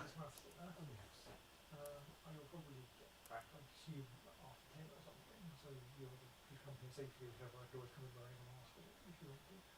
Or you can send over the statements I'll be free Okay. after 10, I guess. Why can't I appoint Manrique as my...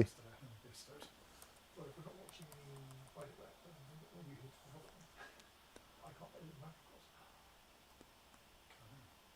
Anyway, Where's he got to? I suppose I could record my own stream in a confusing fashion. So he's here, he's in my court. thought you could go and search for collectibles in Greece. At court in Mirabel, Jerusalem. Yes, that would be quite confusing.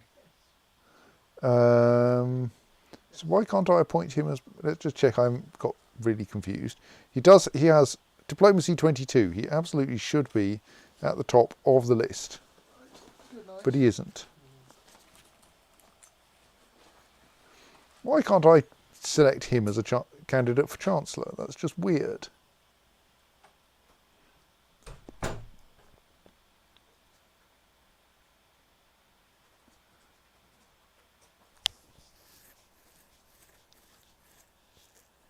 Not sure I should appoint Cathar as my Chancellor. But let's do it anyway.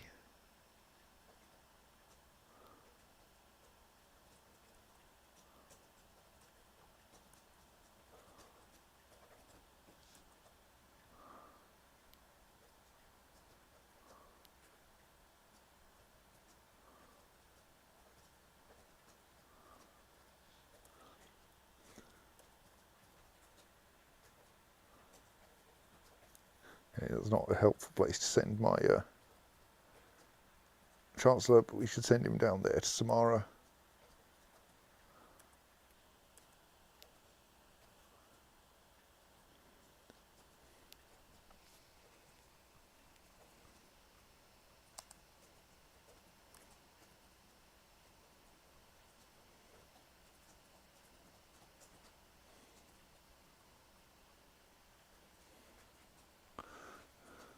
Picked another person to try to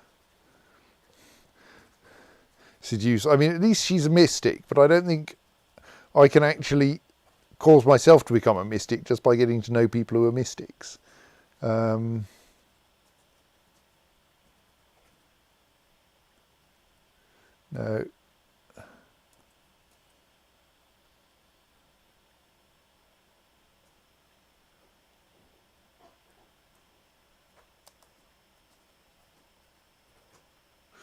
Erich the Drunkard has apparently died of an infected wound. And been succeeded by Duke Valdemar. Yes, Dizier suggested, but you could have amazingly weird mystical sex. Yes, it's possible we could have, sorry.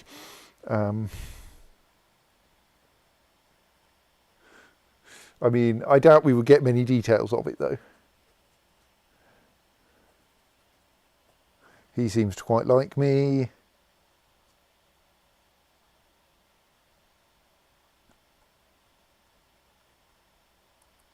Partly because we've got that plus 25 for all feudal vassals, which is amazingly generous.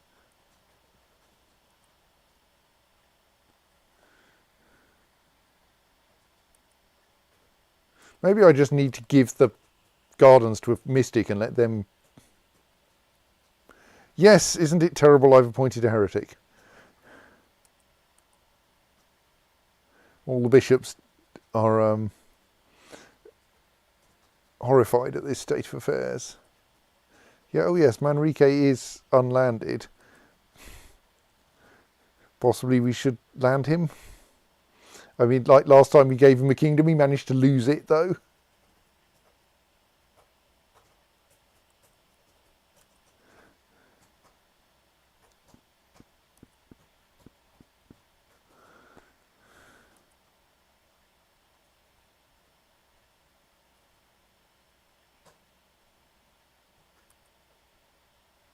No, I think I'm not giving you another kingdom.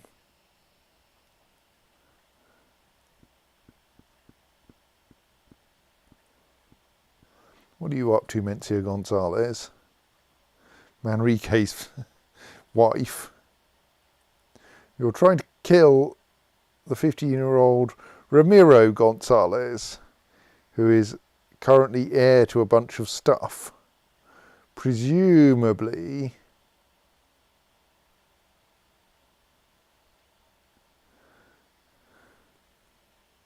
on the grounds that then someone you care about will be heir to it instead. Well, good luck.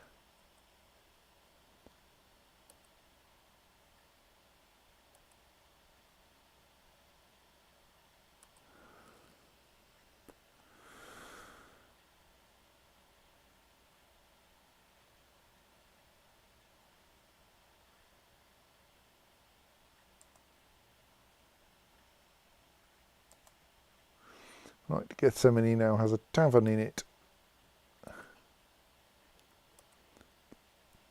So it's now up to 8 of its 9 slots. I'd like to be able to build the Fountain of Youth, but I'm not sure it's ever going to be possible. Because I don't think a player character, my player character, well, I suppose possibly someone can become a mystic and then I can start playing, then they can become player characters, so maybe that can do it. Maybe we'll leave it and see if it ever happens.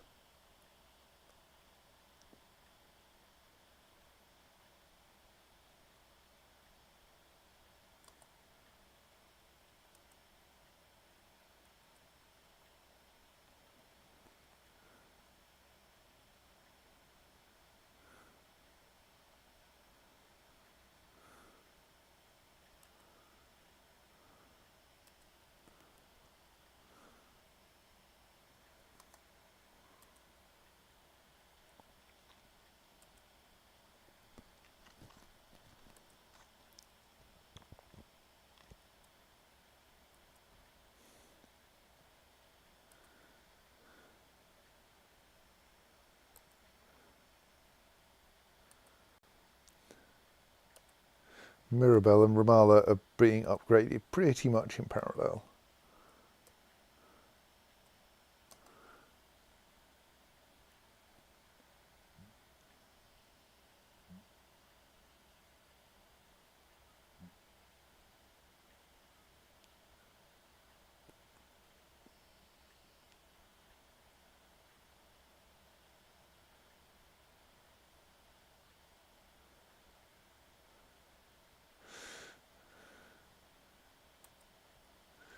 Excellent. More technology.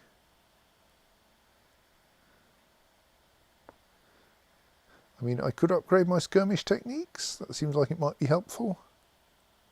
Go on, let's upgrade my skirmish techniques.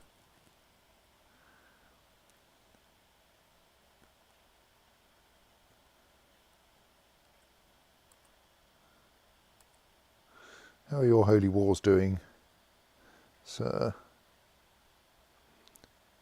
Well for us. Not so well for us, but that's fine. If the Duke of Jazeera can manage to get Kurdistan off you, that would be nice.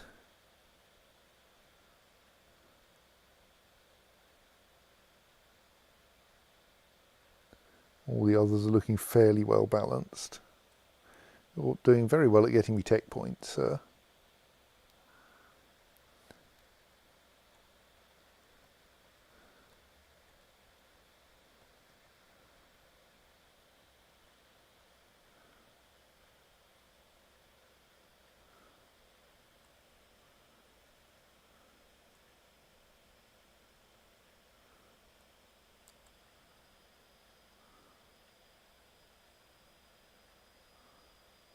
What are you playing at? Why are you trying to kill Princess Araka's husband? I don't think I want you to kill Princess Araka's husband.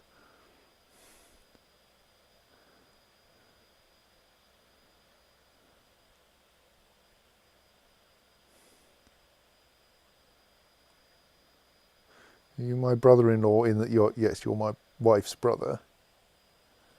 Well, maybe I can just ask you not to plot.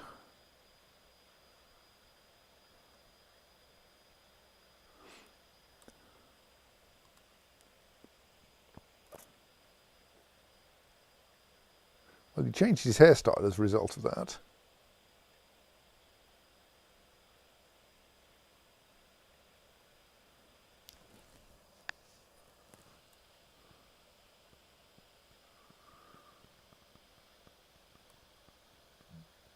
He's apparently also backing a plot.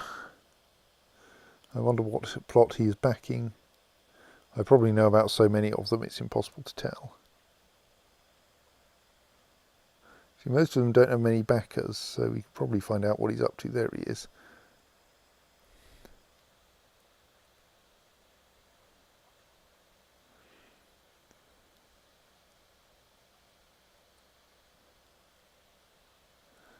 We'll let that one run.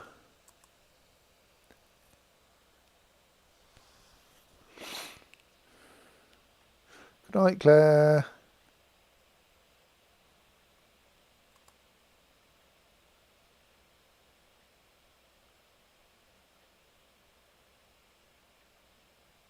Right, we have claimed the remaining bit of Kurdistan off the Najidids.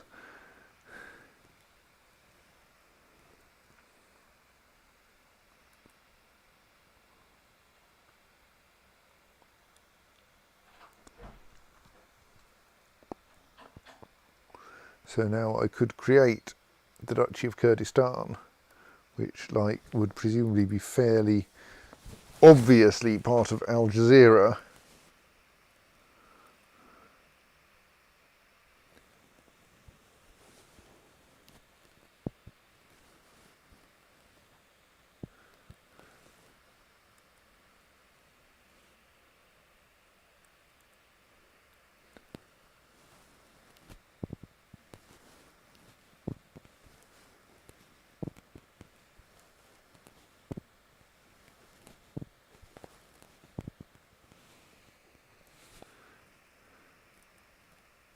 So that title, what's its de jure liege? Oh, right, no, it's the Kingdom of Al Jazeera, right. Well, maybe we can let the King of Al Jazeera create that title.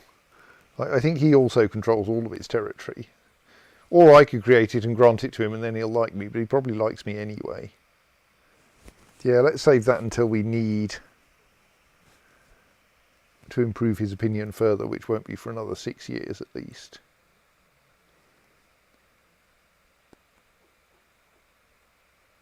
Oh, Sistan is now suffering a revolt.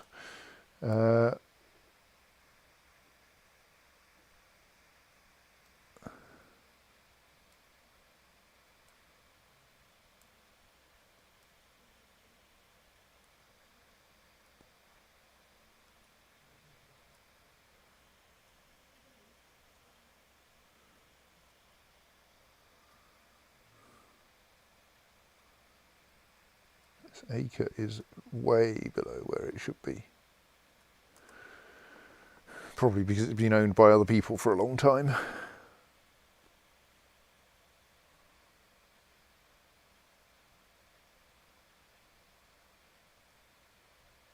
Right, there he goes. Actually, it was the Duke of Jazeera rather than the king.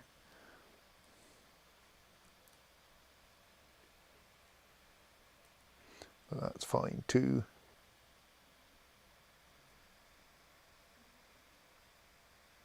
He is Duke of Jazeera and Duke of Kurdistan.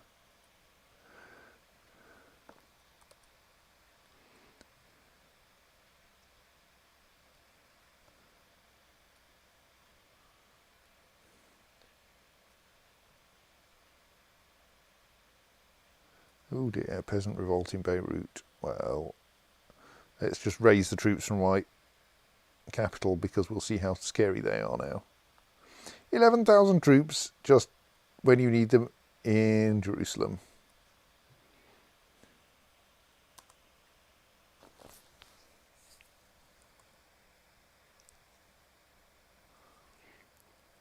So the county of Khuzestan has converted, which I think means my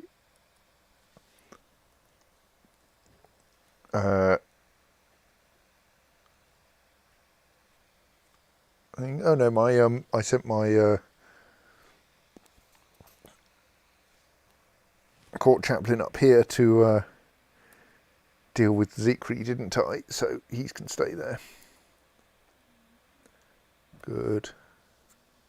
Someone else dealt with Khuzestan.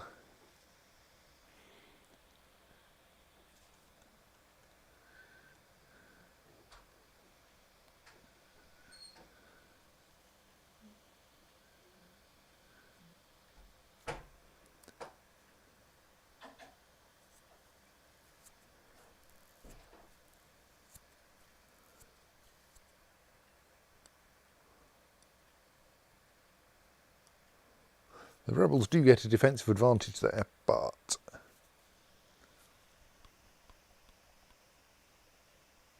really doesn't help them much.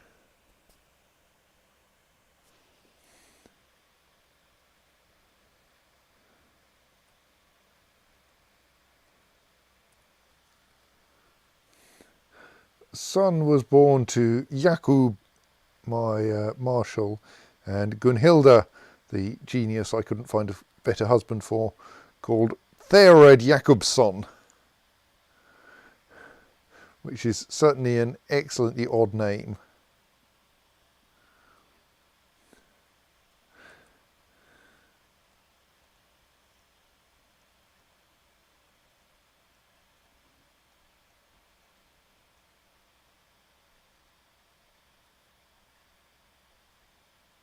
No, we're not holding one this year.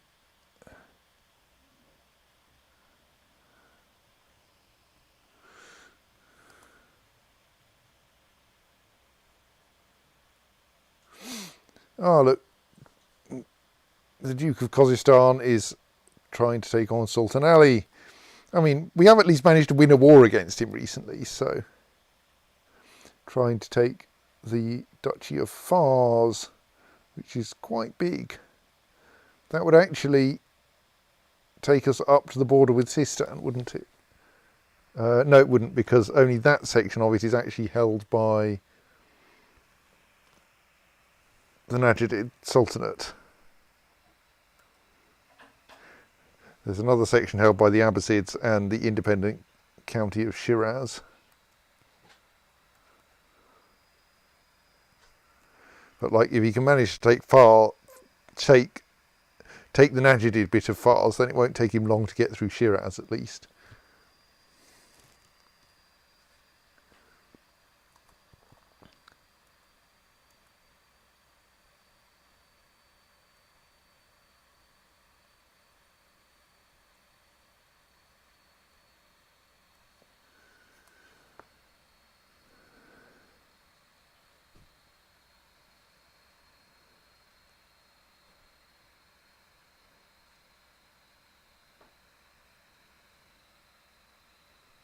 I mean, we have a claim on Cyprus, that's like almost nearby. But it is held by Egypt, who are the relatively scary side, aren't they? Not very scary.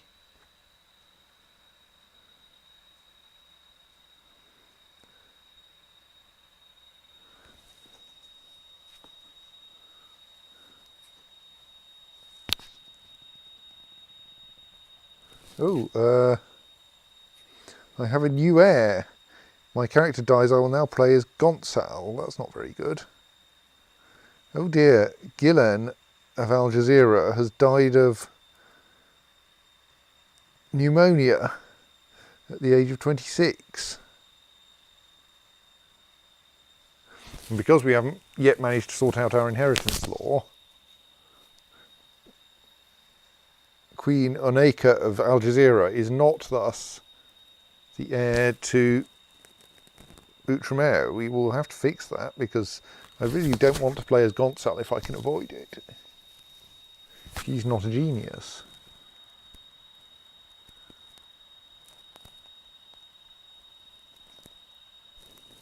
Queen Oneka of Al Jazeera has inherited the kingdom of Al Jazeera.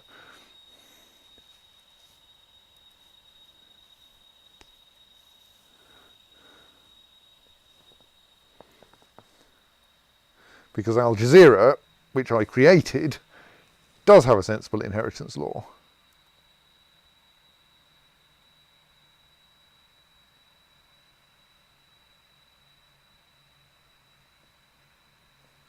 But yes, I can't do this until I have reigned for at least 10 years. I mean, there is an interesting question of when that starts from, but apparently it doesn't start from 1252 when I allegedly inherited the place, but instead from 1263.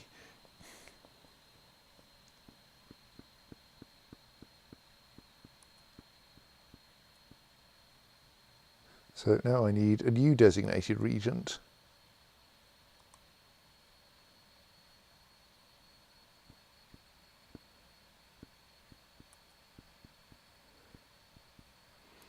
Should probably be Manrique.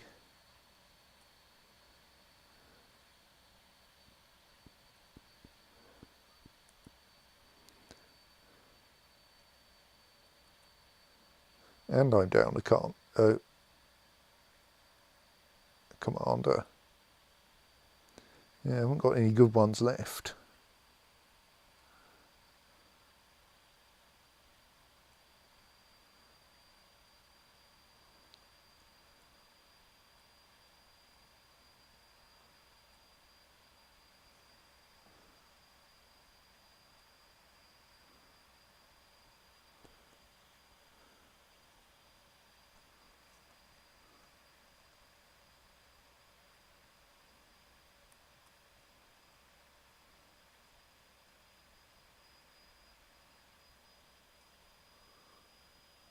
Let's invite the one who's a slightly more interesting religion.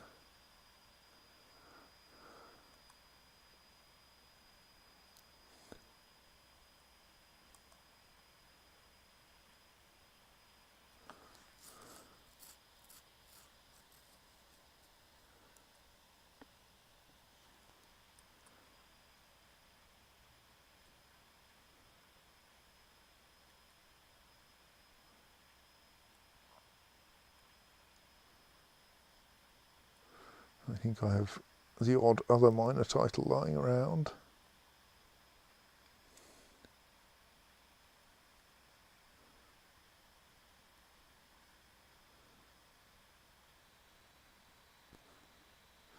It's a matter of prestige to have a court dwarf, though apparently I don't actually get any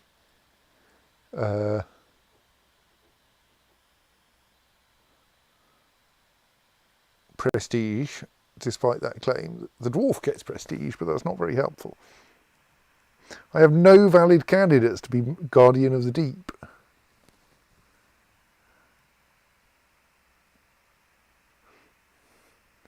Because only dwarves can be Guardians of the Deep.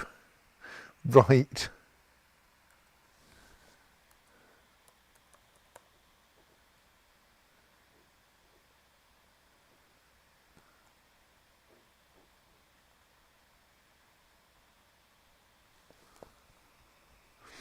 Well, let's invite Edmar, Commander of Kent, and just so that he can be my court dwarf and Guardian of the Deep, because we obviously need one.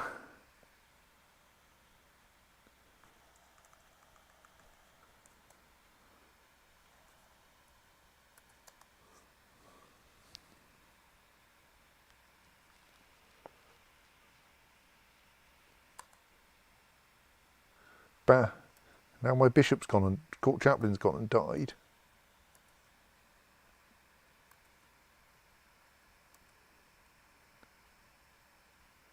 Oh, you'll do.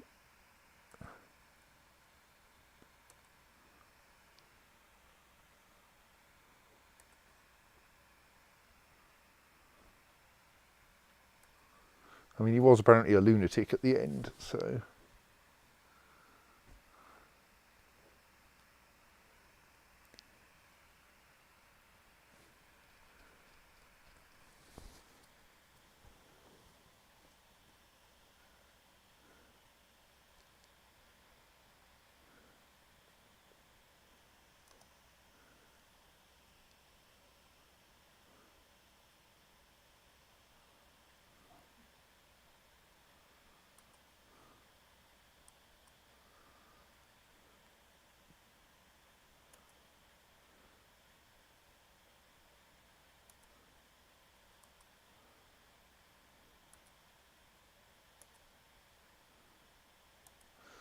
There we go. He is now Court Dwarf of Outremer and Guardian of the Deep.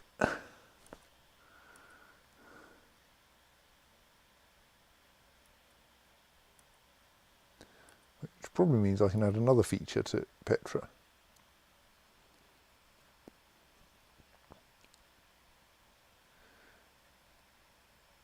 I could add yet another historical mural. Those are quite cheap.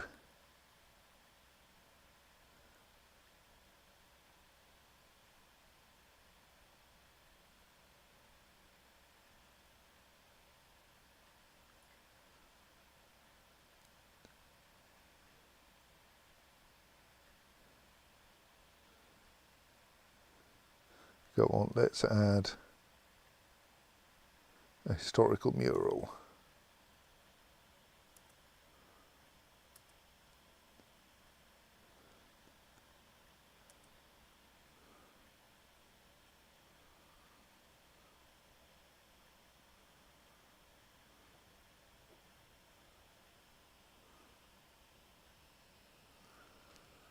Snooze.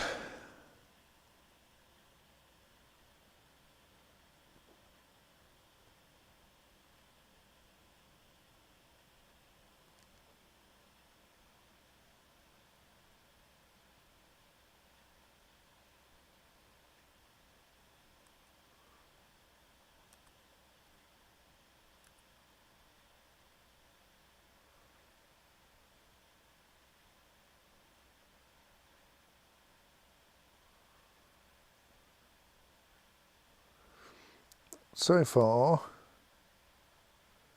everyone who's stomping on the Najidids is winning, but with the exception of Venice and the recently started war by Baghdad. I think just because it was too soon. Right. Some Duchess now likes me more.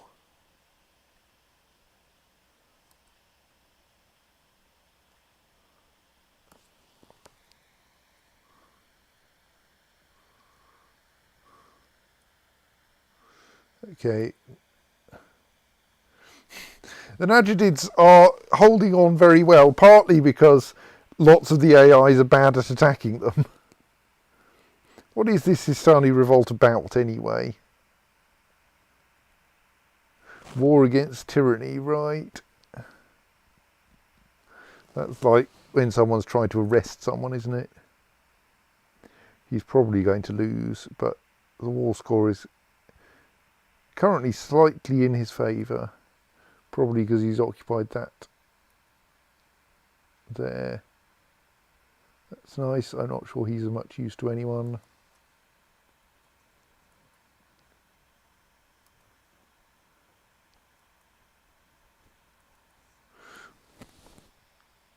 We've edged the boundaries of Christendom a little further eastwards.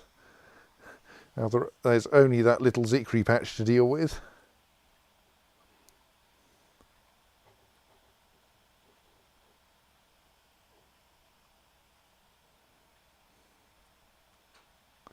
I am quite impressed by how well the Najidid Sultanate are holding on. I mean, I think Prince Gonçal is probably going to get Fars off them, or rather the bit of Fars that the Aegidids control, because it is only 2 counties and they do seem to be a bit busy with their other wars.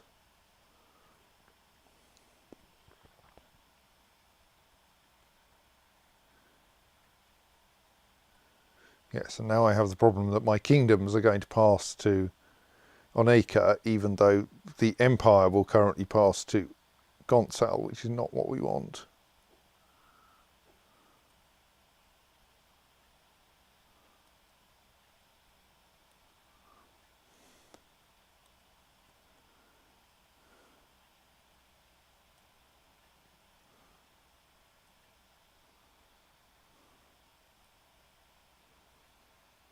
No feast is complete without boar meat. Who will get the prestigious task of hunting and slaying the boars necessary for the feast? Marshal Yakub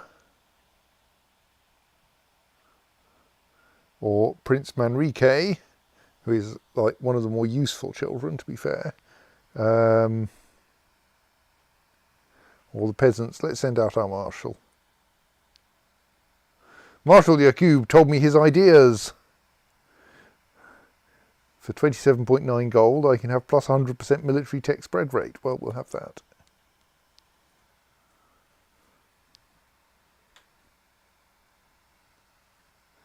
Spend lavishly on food.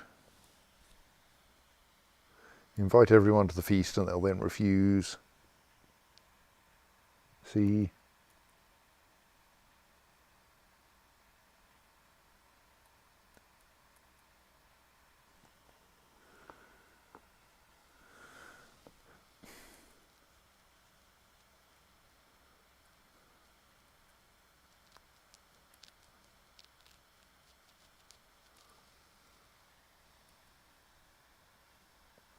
Lots of people are trying to kill one another. It doesn't really matter.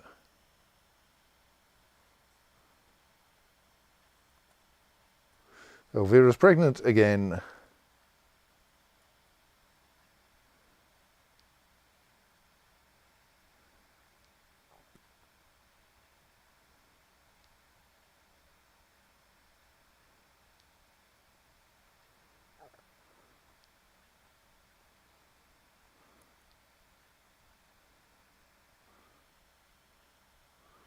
It is kind of confusing that we have 2 Princess Onekas, though she is officially Princess... Oh no, she's now Queen Oneka, so that's not so confusing.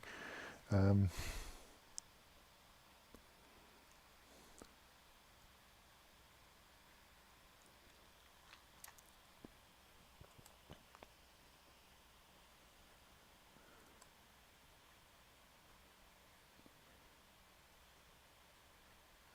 people keep joining a defensive pact against me. And my threat is apparently still 46.9%, which is slightly odd.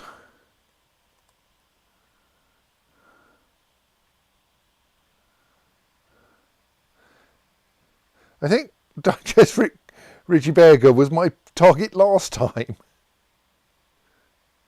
Okay, just for Ian.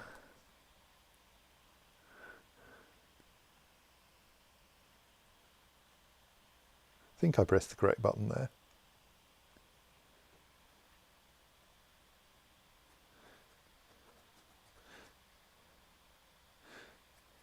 So even assuming I did, nothing appeared to come of it, so meh.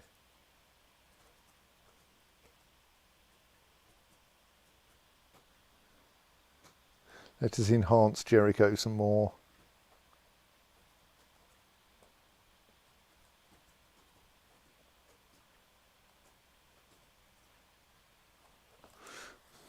I keep discovering the disintegration of factions I wasn't previously aware of.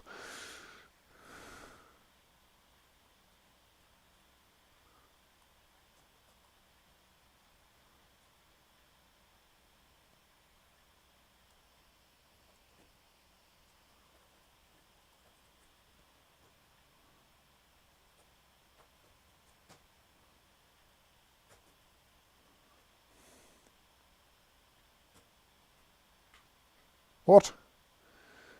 Okay, that independence faction, okay, has something has happened which has split Africa and Abyssinia now. Gareth is unplugging an HDMI cable.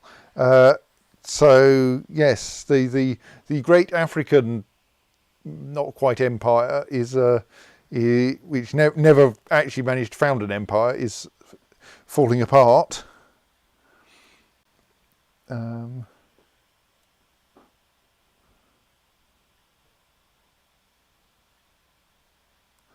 And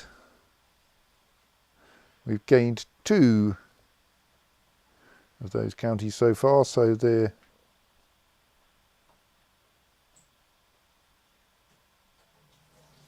war is at 20%.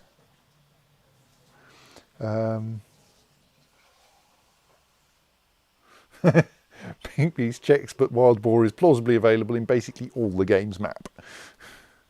My wife Elvira has been really letting herself go of late. What was once a graceful and delicate woman has slowly become an undignified and hefty glutton. I'm not sure she was ever elegant and graceful, but still. Being as I am fat myself, I can consider this a good plan. I can use my diplomacy to try to persuade her to eat less. I mean, it mostly only affects your personal combat skill, though.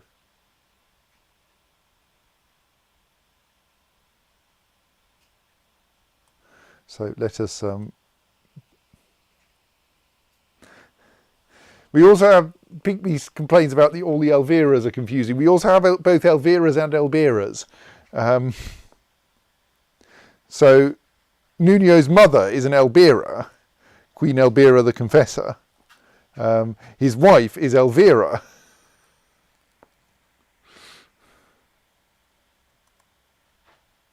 Oh yes, Gonçal, who is technically my heir at the moment, is betrothed but for some reason not actually married. But he's landed, it's his job to get himself married, not mine.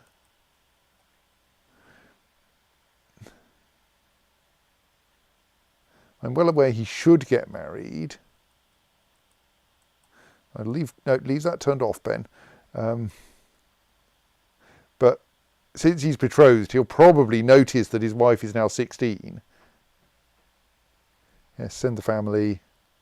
Yes, right, he's married.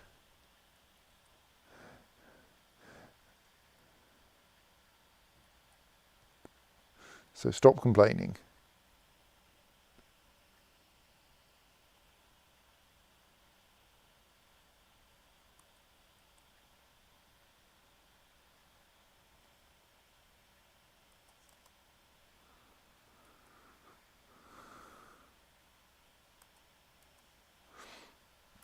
Right, have we got anything else we can build in these 2? Yes, we can. We can build a castle town in each one.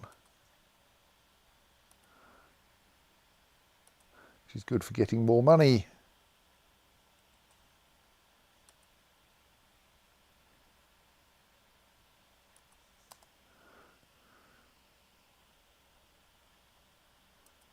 At the expense of spending a lot of money on getting it.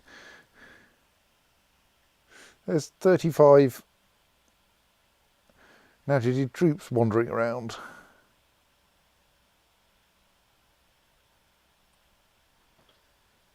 So the Najidids have managed to occupy a castle in Khuzestan. Oh, and they've brought a decent number of troops to bear, but they are in mountains. So, oh no, looks like they're going to win that one.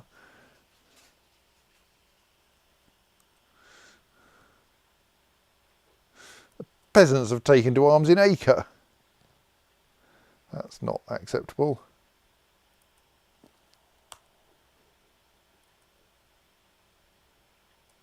Hello, now when we do this we get 12,000 troops.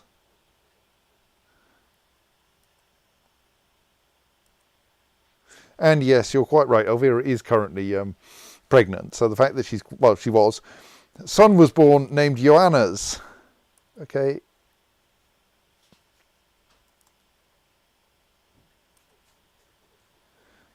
That's nice. Ingiltrud Ottes has come of age.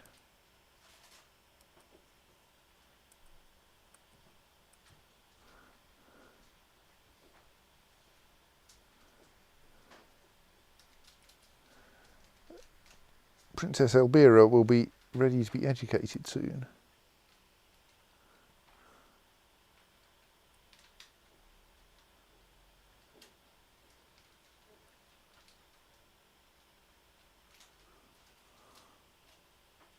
Right, we have dealt with that.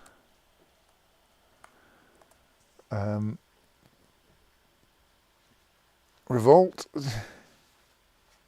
Okay, is Abyssinia now at war with,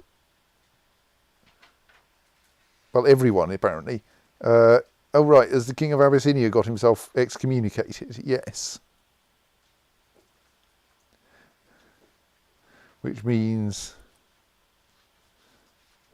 that he's now at war with the Duke of Paritonium and the King of England.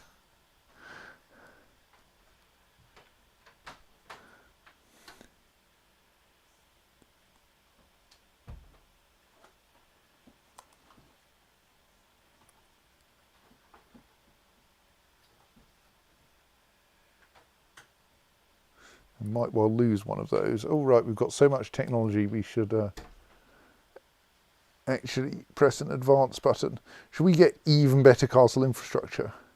Or should we get even better improved keeps? Well, I think we should have even better improved keeps, so we can make well, on the other hand, that does allow us to have more money. Yeah, no, let's go for castle infrastructure now, I think.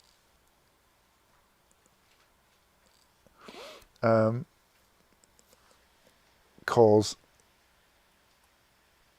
I don't think we actually need better siege defence in our capital. No one has even come close to besieging Mirabel for a while.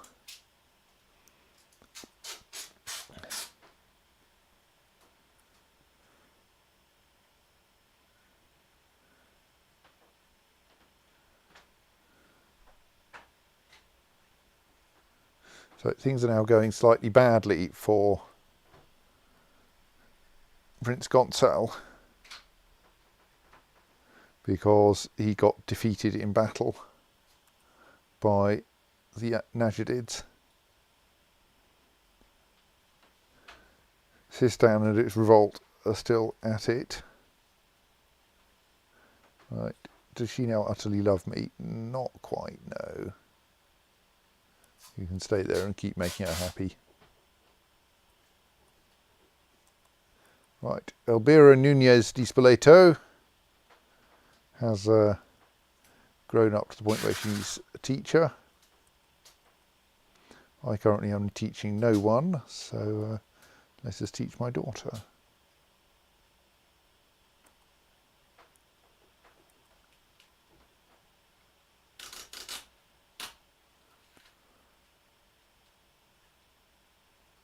I mean, assuming I'm available.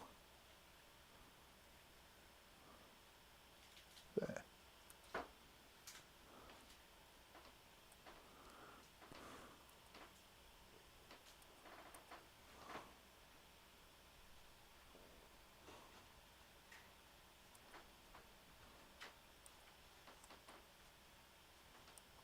Actually, let us offer to teach little Oneka as well.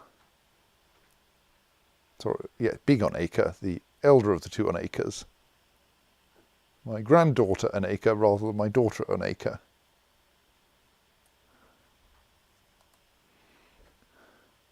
Who is curiously the elder of the two Onekas.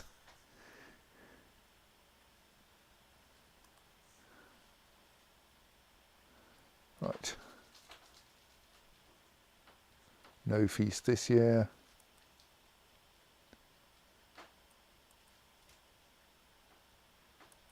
That being the other Oneka.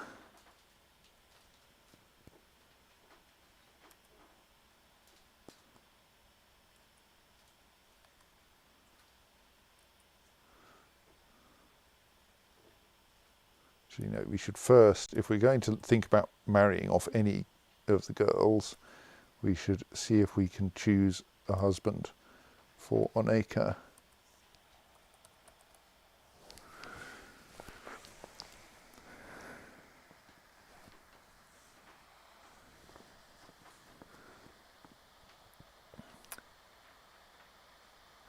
Well, little Siegmund looks like he might be all right.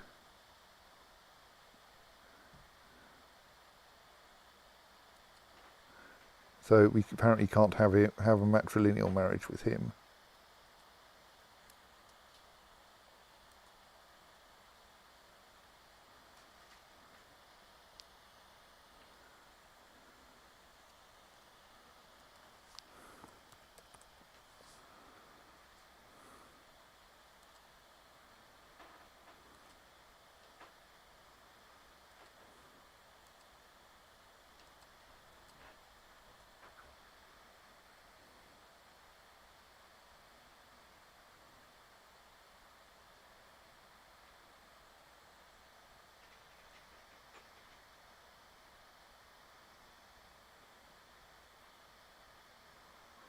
Sadly, his mother is the queen.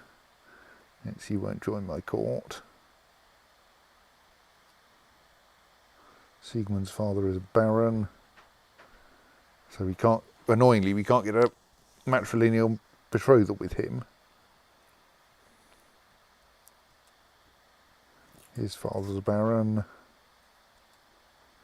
His mother's a countess. And then we're down to Ruprecht. Well, maybe we'll have to marry her to Ruprecht then.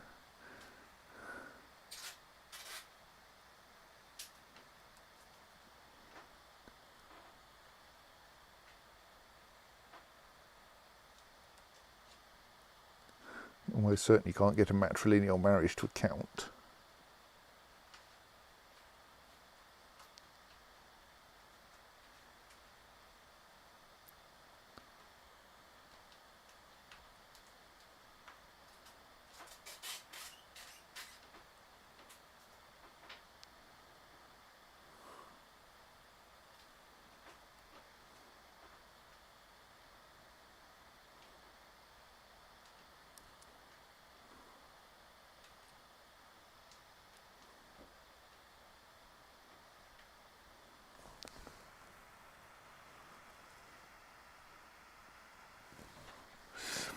Alright, yes, the problem is that Queen Oneka is not my vassal, so it's all a bit indirect the way that I organise her.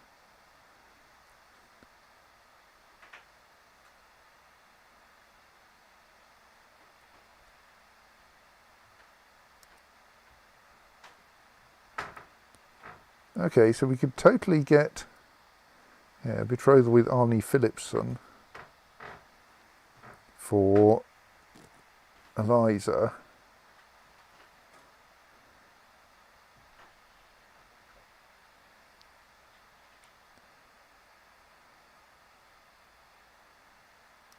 I presume that attempting anything here would just not work. No, not with an infidel.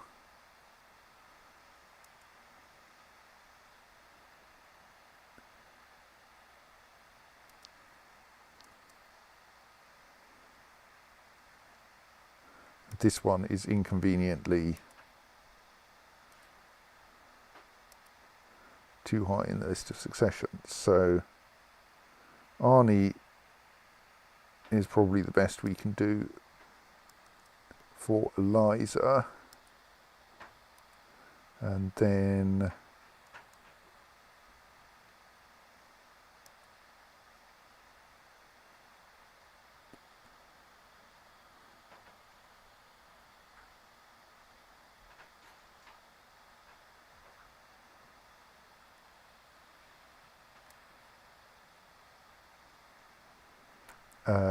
for Oneka the Elder,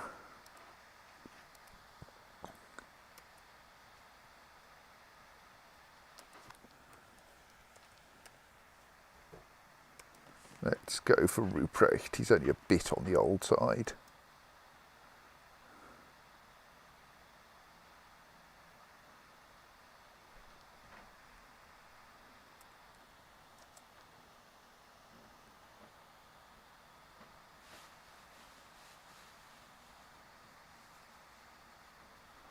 There we go.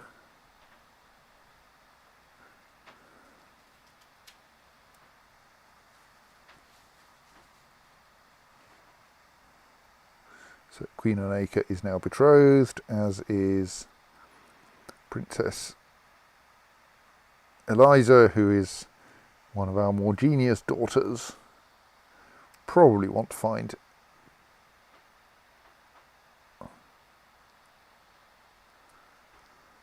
While pondering over the guest list for the banquet, I wondered if I should invite one of my friends.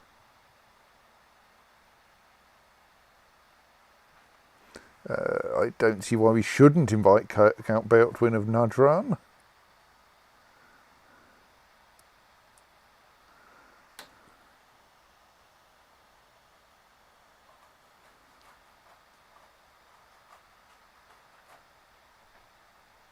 I rushed around trying to get everyone to work harder, not smarter, to get everything ready for the banquet. When the guests started to arrive, I waited impatiently for Count Beotwin, but still did my best to make sure every guest felt welcome and found its designated place at my table. But he never showed up. That's fine.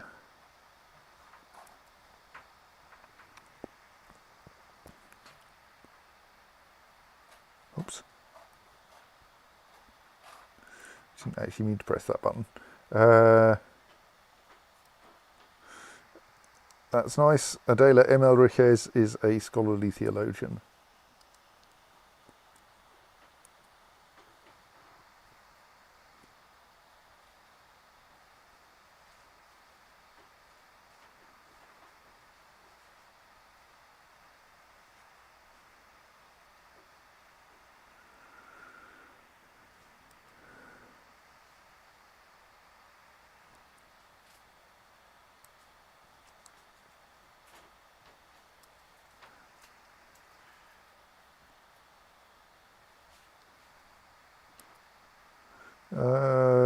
Right.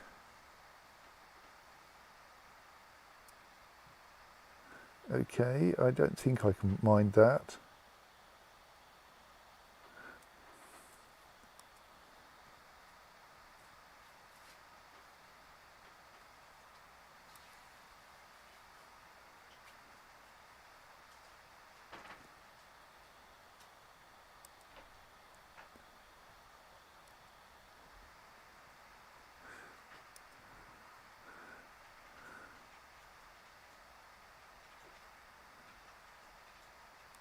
Yes, I'm generally fairly relaxed about all those murders.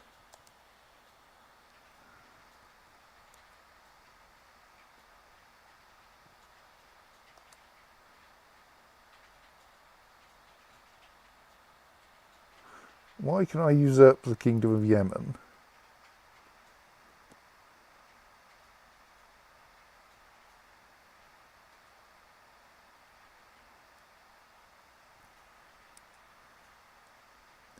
Like, doesn't Nuno II already is like, he's my direct vassal. Why would I want to usurp the Kingdom of Yemen from him?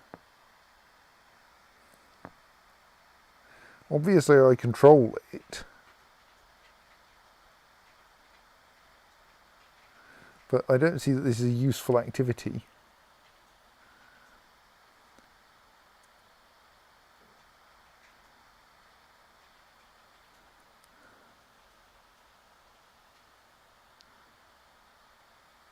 Aha!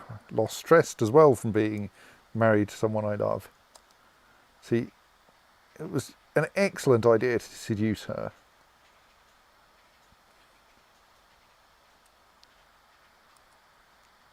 Oops.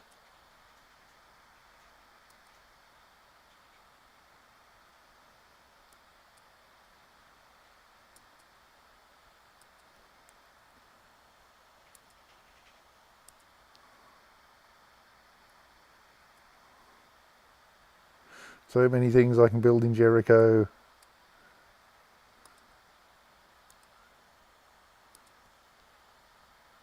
Partly because I added yet more castle infrastructure to what I knew how to build.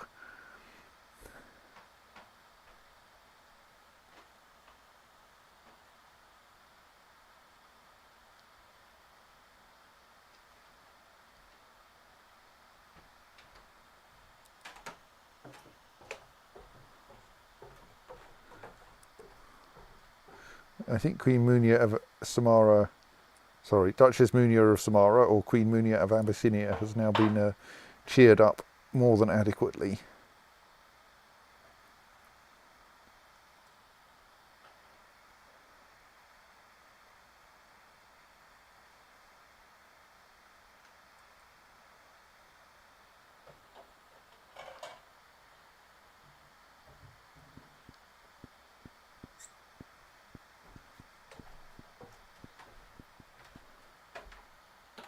Let us send our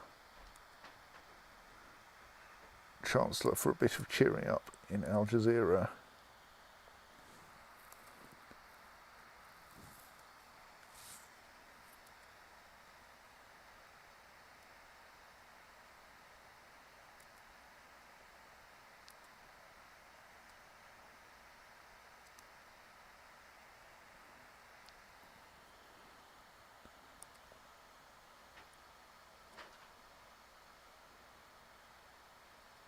Oh, there was someone trying to kill a Dispolato there. Who was it? It's Erich Dispolato who was the target.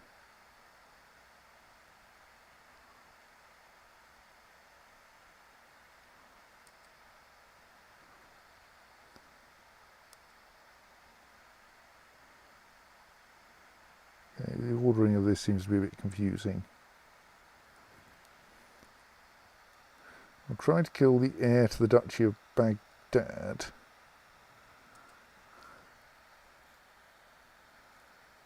So Count Garzia of Tyrus is trying to kill the heir to the Duchy of Baghdad. Possibly...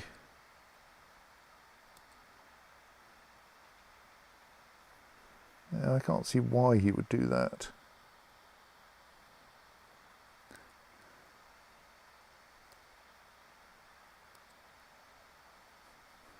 Then push Adela to being the heir, probably. You know, I don't think it really matters, so we'll let them get on with it. But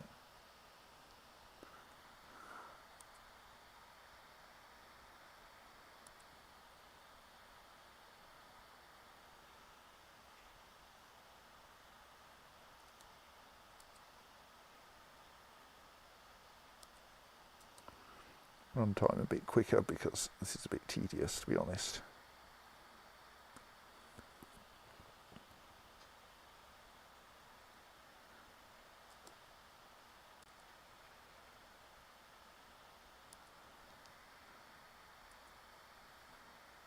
Whatever.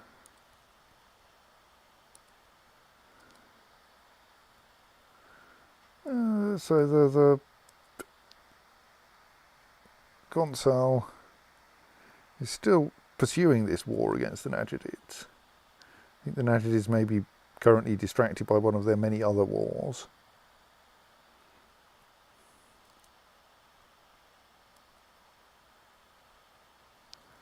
That's nice.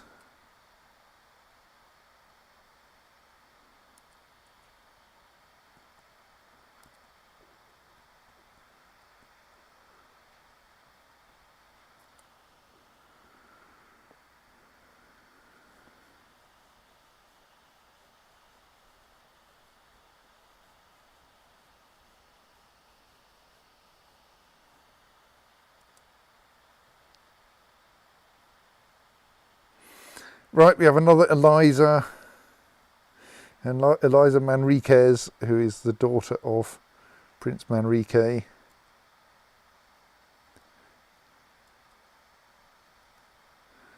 Despite being the child of, well, okay, only the child of one genius, she is not herself a genius.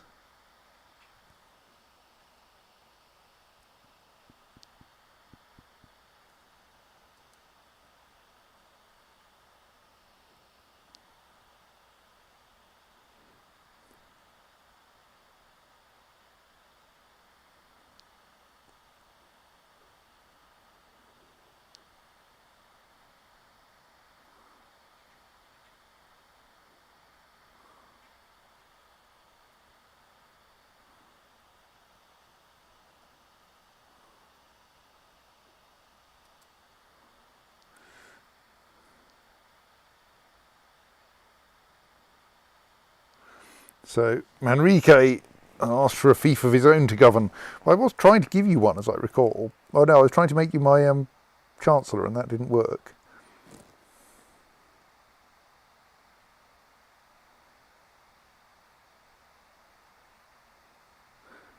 I mean, I can make you Count of Acre if you want. I don't really want Acre.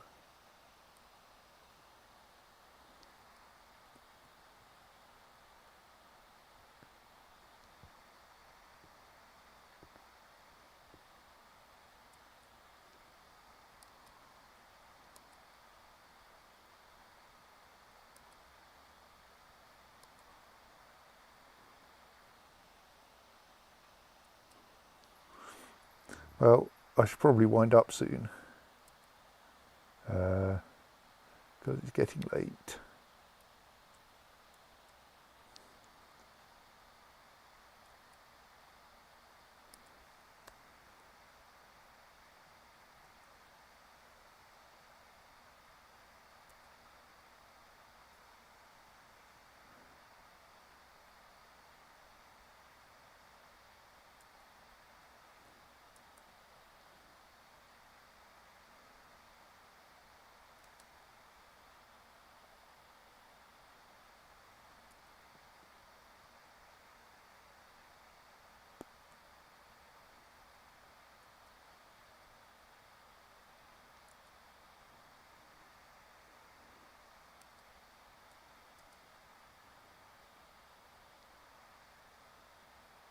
My wife Elvira tells me she's pregnant, but that can't be right, can it?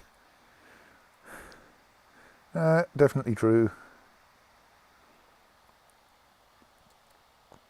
Petra now has a historical mural.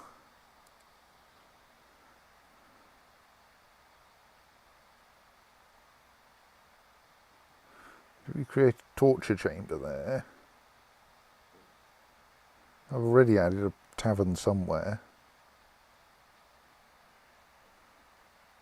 Now let's build some natural caves. I like the idea of better plot power defence.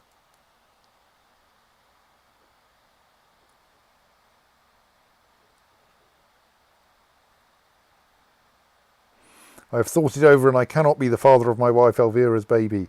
As it grows in her belly, I have trouble sleeping. I must put this matter to rest. No, I trust her word.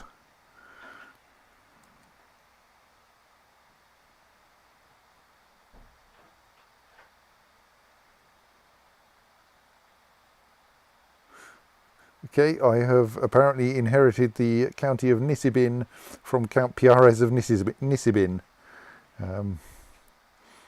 My brother, who has died of terminal stage leprosy, and left me his county. That's nice. If I'd known I was going to get that, I wouldn't have given Acre to my useless son. Well, let's start improving Nisibin then. Oh! Petra has become a centre for travellers and commerce. Well, yes, stay in Marne.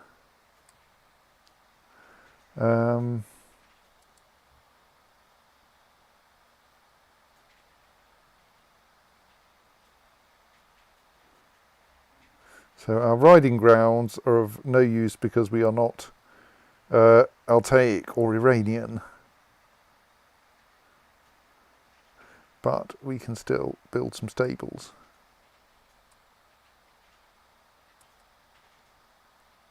In Nusaybin.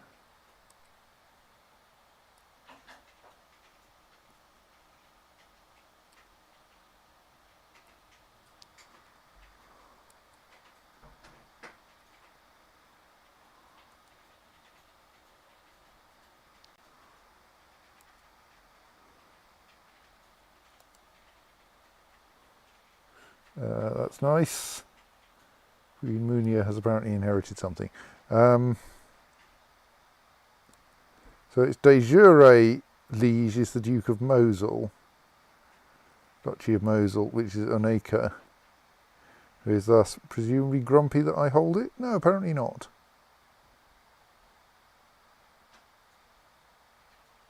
Okay, that's fine then.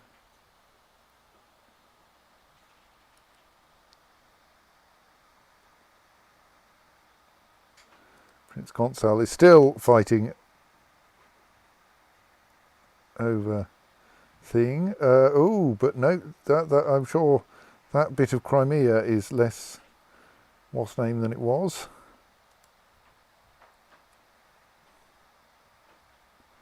It looks like there may still be a bit of de jure Crimea, though. That's that county there is actually the capital of Iraq, the Najidid Sultanate, and while occupied by the Serene Doge of Venice, is still controlled by the Najidids. Indeed, it looks like whatever the holy war was for Crimea, the Najidids managed to win it. So there's 2 holy wars for Turov and a holy war for Kiev and a holy war for Itil and the holy war of not quite ours for Fars.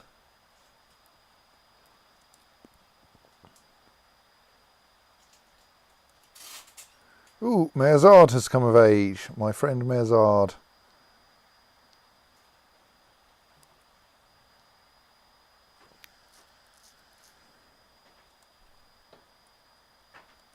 Has rather bizarrely turned out as a scholarly theologian with -19 personal combat skill.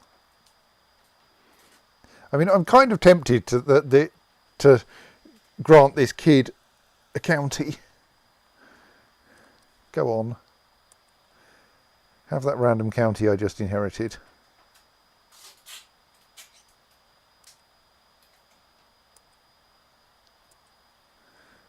Become Count Mehrzad of Nisibin.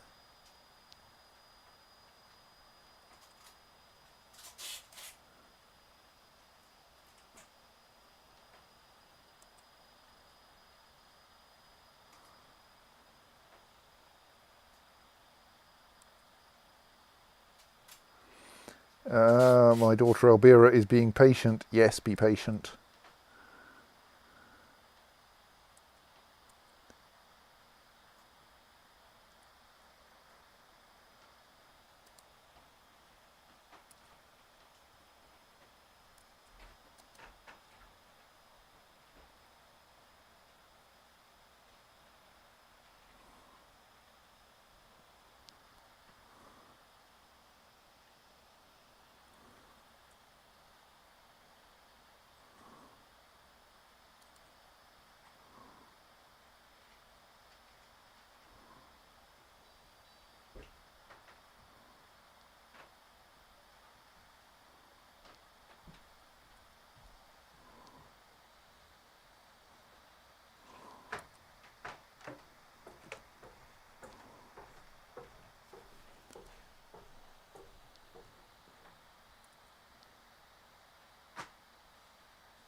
Right, the continuing construction of Jericho continues.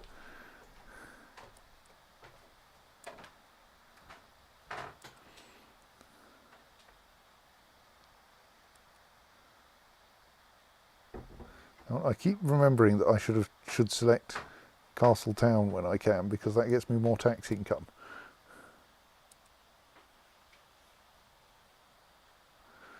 A son was born to Emperor Nuno the Lionheart and Empress Elvira, also called Nuno. No, we are not going to call him Nuno.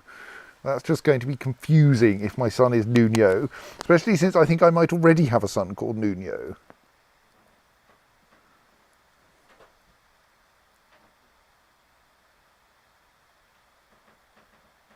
No, okay, I don't have a son called Nuno.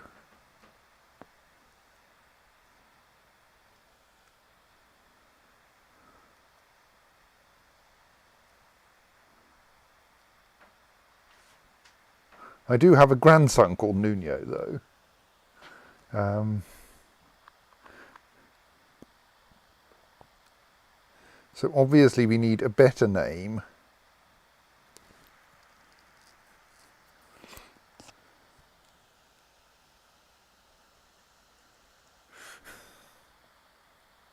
If anyone wants to suggest a name for my son,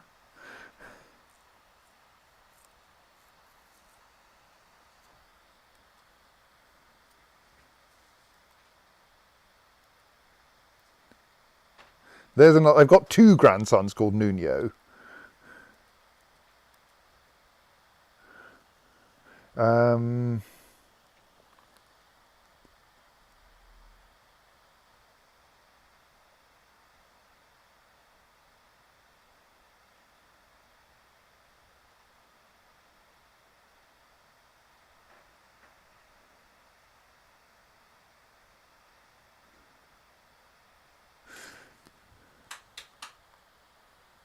what you could call him Elbir, just masculinise Elbira.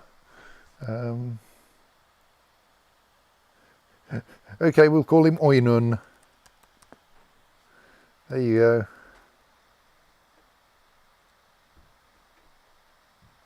Prince Oinun of Outremer, who is a genius.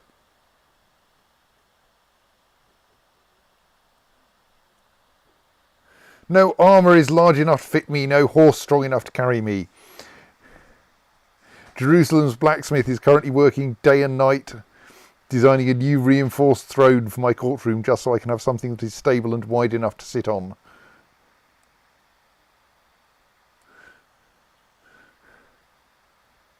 Now I don't want to increase my health at the expense of 2 martial, 2 diplomacy and 2 stewardship.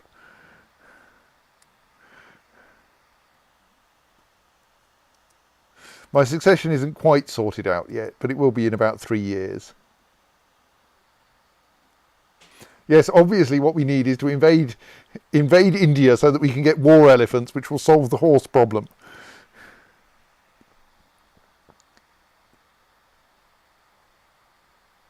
I mean, it's not that my succession is bad, I just end up playing as Gonzalo, who's a bit...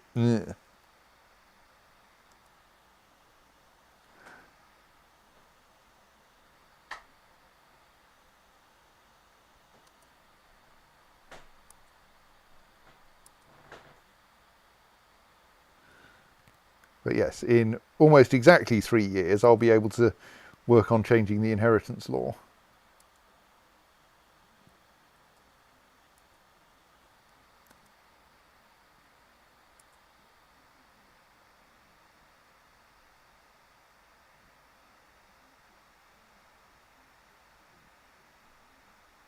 Basically, the only thing we're lacking is has reigned for at least 10 years. Like, Nuno's only 50, he'll be fine.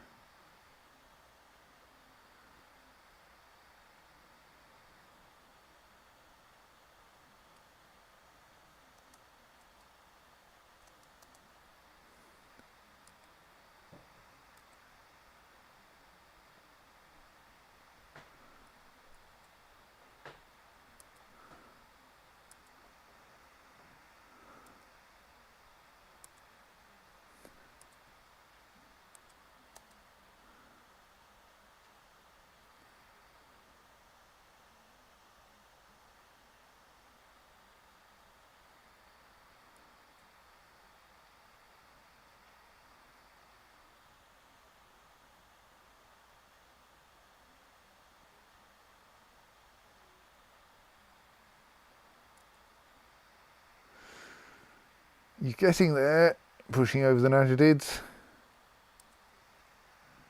Oh, well, he wasn't going to be fine. Apparently, Emperor Nuno has given up the ghost at age 50. He died a natural death, a zealous man. He fought for the glory of God against the heathens in one of the greatest holy wars of recent history.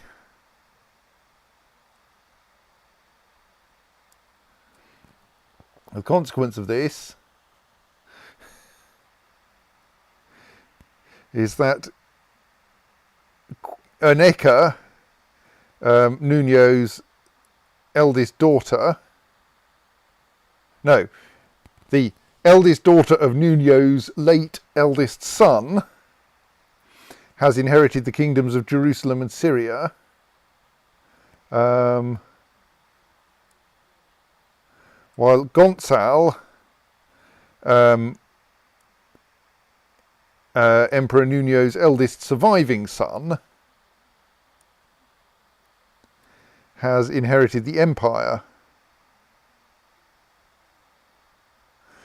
and the duchies of Khuzestan and Jerusalem.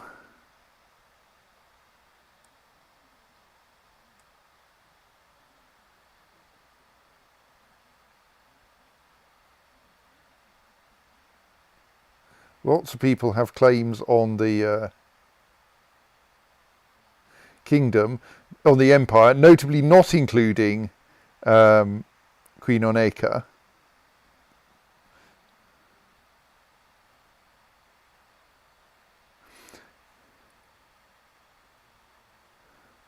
Gonzal has, of course, gained a bunch of artifacts. Gethsemane, Petra, and the House of Wisdom.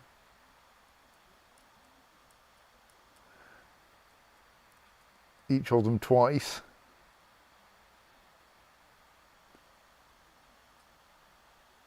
Emperor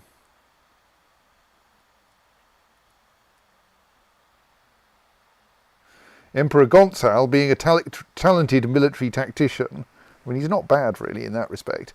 We expect him to lead us to many victories on the field of battle. Long live Emperor Gonzal. And indeed, he is right now in the middle of a war.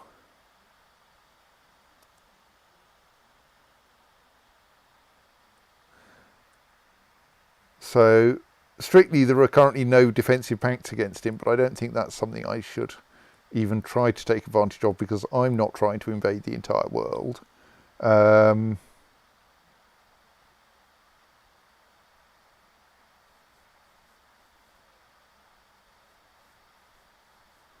Let us improve our stewardship, though. Gonzal is right now in the middle of a war because he is taking on Sultan Ali of the Najdid Sultanate. Pretty sure Gonzal's Basque. Yes. You don't get to be named Gonzal without being a Basque.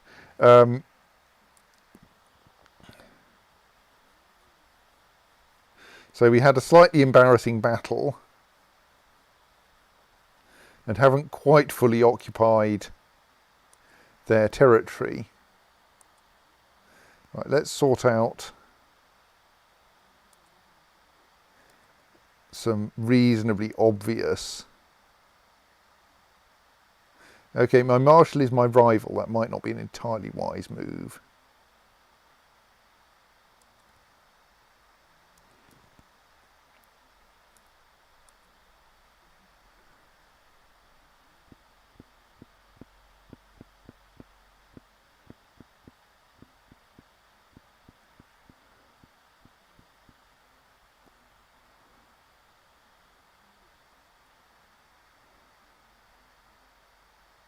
I'm sure that can't be right, and I can't actually usurp Jerusalem from my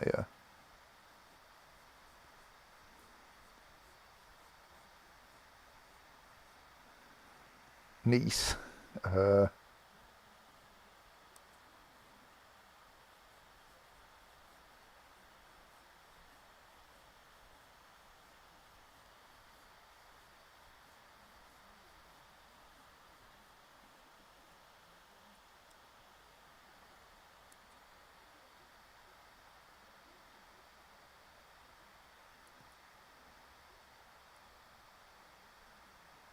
So Elvira, the former empress, has already pissed off to Basel. Though she would come back if we asked. And like, she is a convenient 27-year-old genius. We might have a use for her.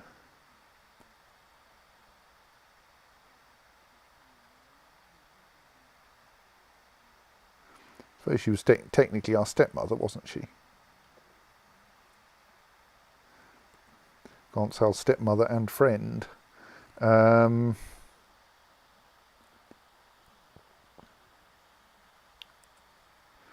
probably something terrible going on with my commanders. There usually is, yes. So let's relieve the useless ones.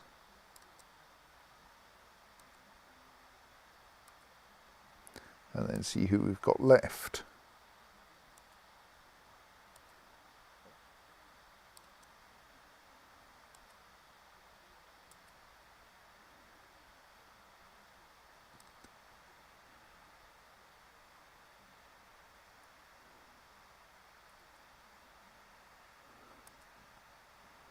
Right.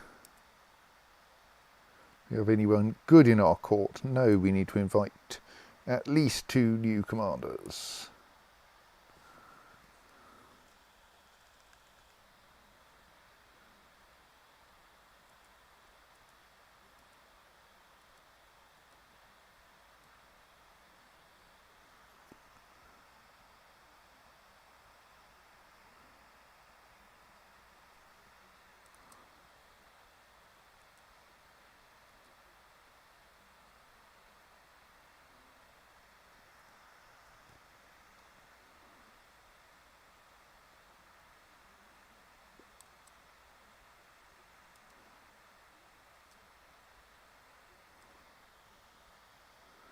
Right, we want to ensure that this has some of our good commanders.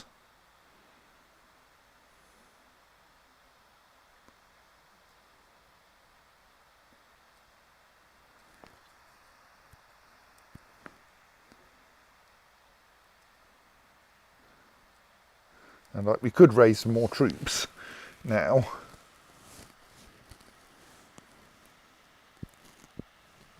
So it probably won't take very long to push that over now, to be fair.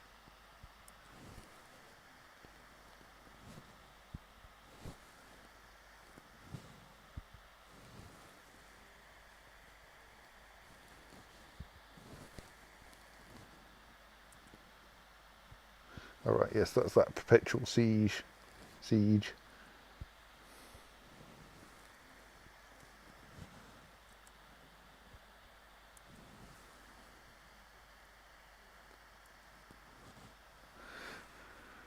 What should I do about? So, what's Anaka got?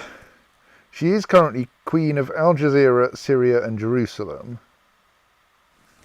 and apparently I can usurp from her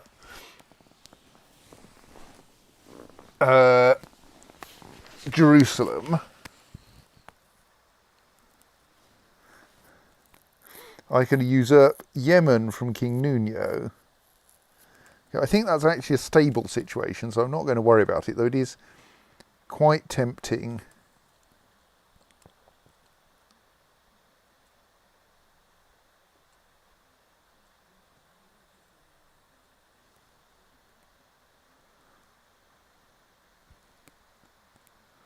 Random Dispoleto turns up. It is quite tempting to take the Kingdom of Jerusalem back. Oops.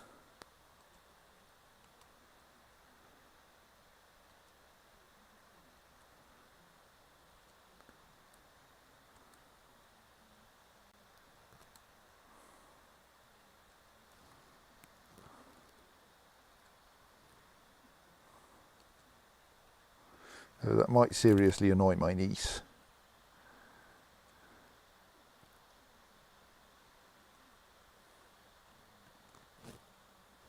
So, should I be teaching her? I mean, I'm not a genius, but it's still quite helpful.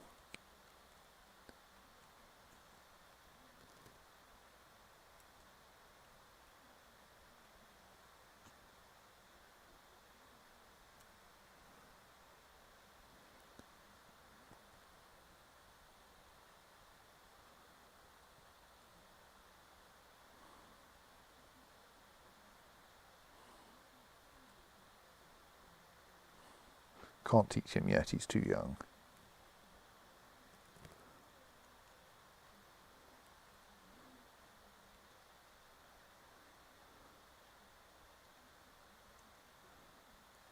Let's also teach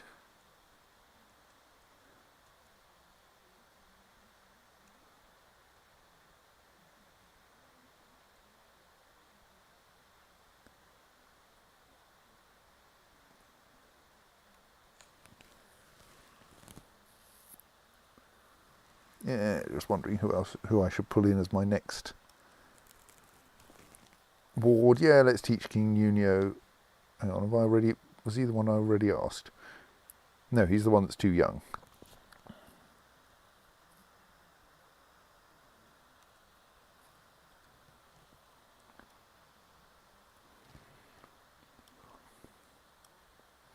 My half-sister Elvira then.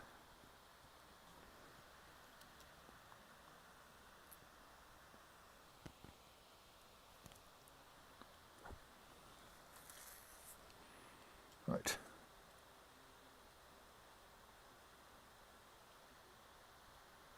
Okay, her husband has died, which has brought her back here. That's fine.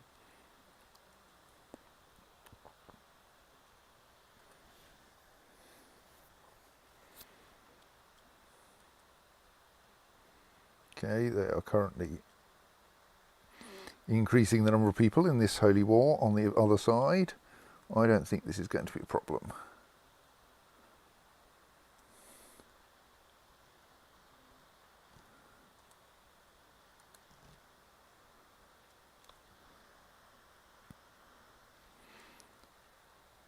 That is rather entertaining that the stripes differ, even though it's me controlling both of them. Oh, I think that's just a rendering bug, actually.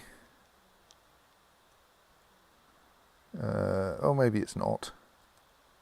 Yes, no, they're now the correct colours.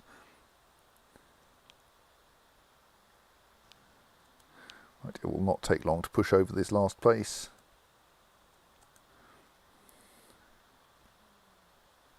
And then I think we'll get an awful lot of war scores simply because it will have been ticking, in a sense. I think that happens. But we'll see.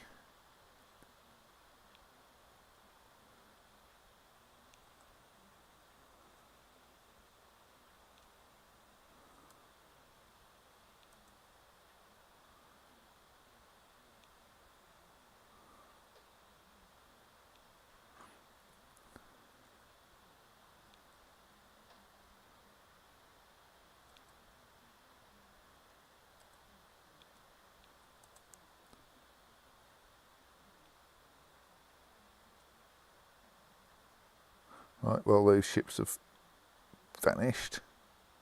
Let's head up here then.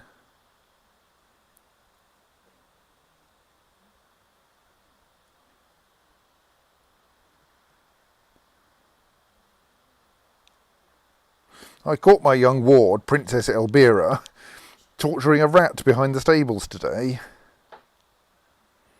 Cruel is not generally something we like. Let's just talk to her about kindness. That's better.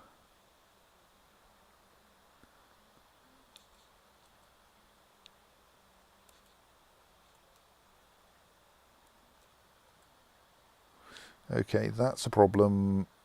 I've got far too few troops for that job. Oh, damn it, and I wasn't paused while that was happening. So now we're going to lose that battle. I'm just actually going to have to raise some troops. Right, how about these 16,000? They'll probably help.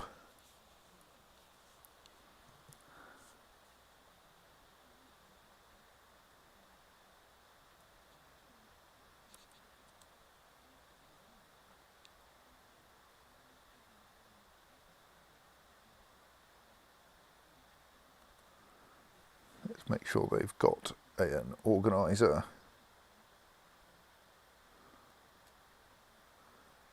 For extra speed.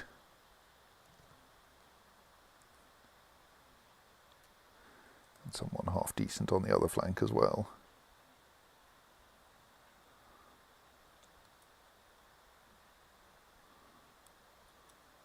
Head in there, give them a quick thrashing.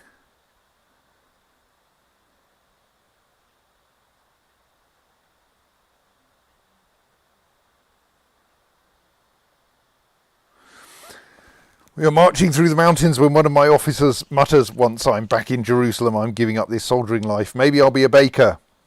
I chuckle, considering my own more strategic aspirations. What about you, my lord? What will you focus on in the future?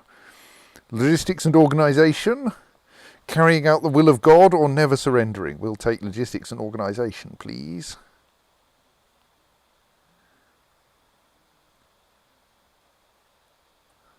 Right. That's that battle completed so that they can't quickly besiege anything back.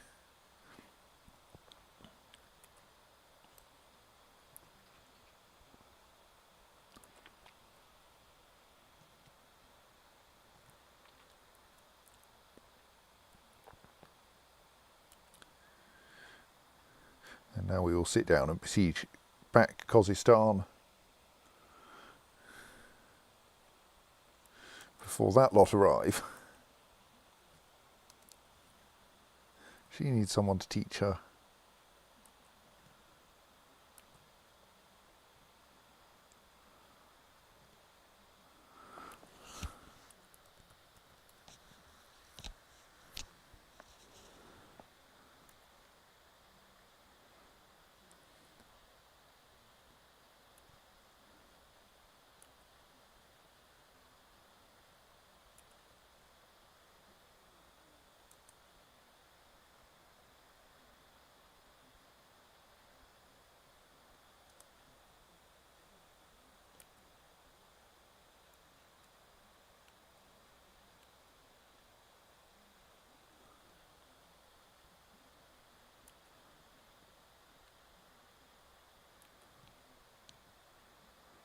Make sure we have a siege leader there.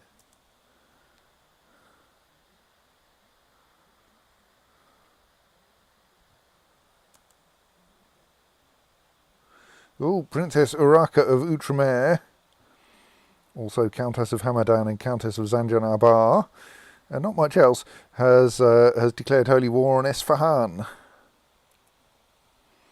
You might actually succeed in that one.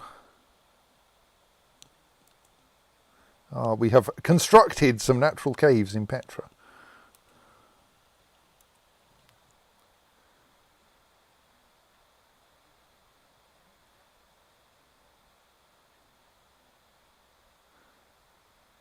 I mean, local tax modifier might be useful. I'm running out of money, I think. I'm not going to build anything else in Petra just now. Let's just finish off this war. We have a new Pope, Sylvester III.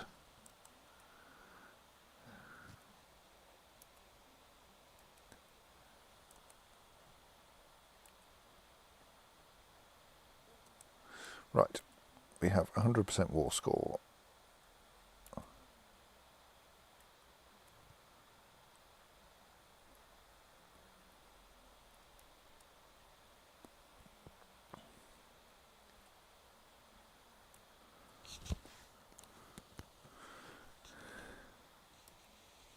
So,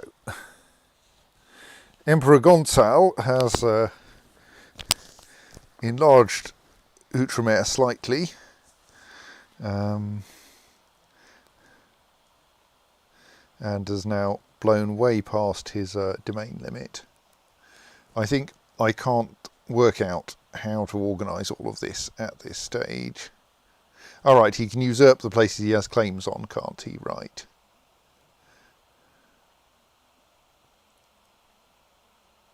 And yes, he still directly holds Jerusalem itself, but possibly he should reclaim the kingdom as well.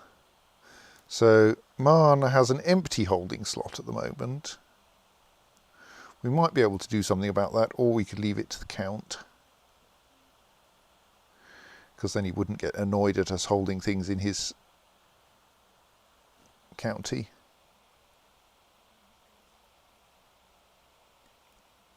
So Gonzal has gained a load of extra titles, because basically everything down there is now his.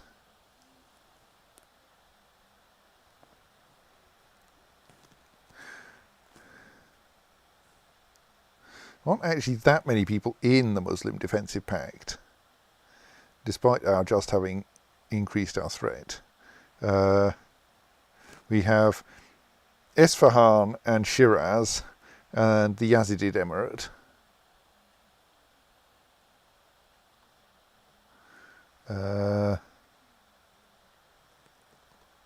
Which is that county, and I can't find the Yazidids.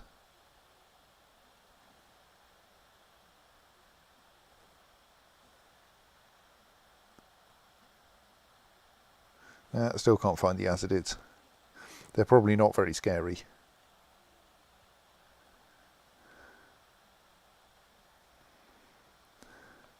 Anyway, so we could probably march eastwards a little bit, though that section might have to be left to Sistan, who have at least managed to put down their rebellion.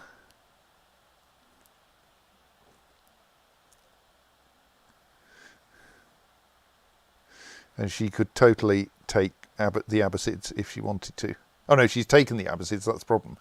The Abbasids are the ones I could go after because I don't have a truce with the Abbasids.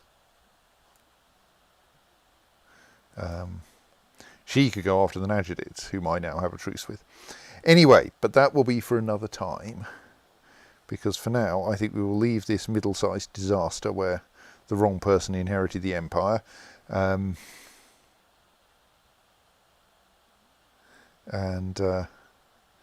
tidy it all up later. And so for now I say good night.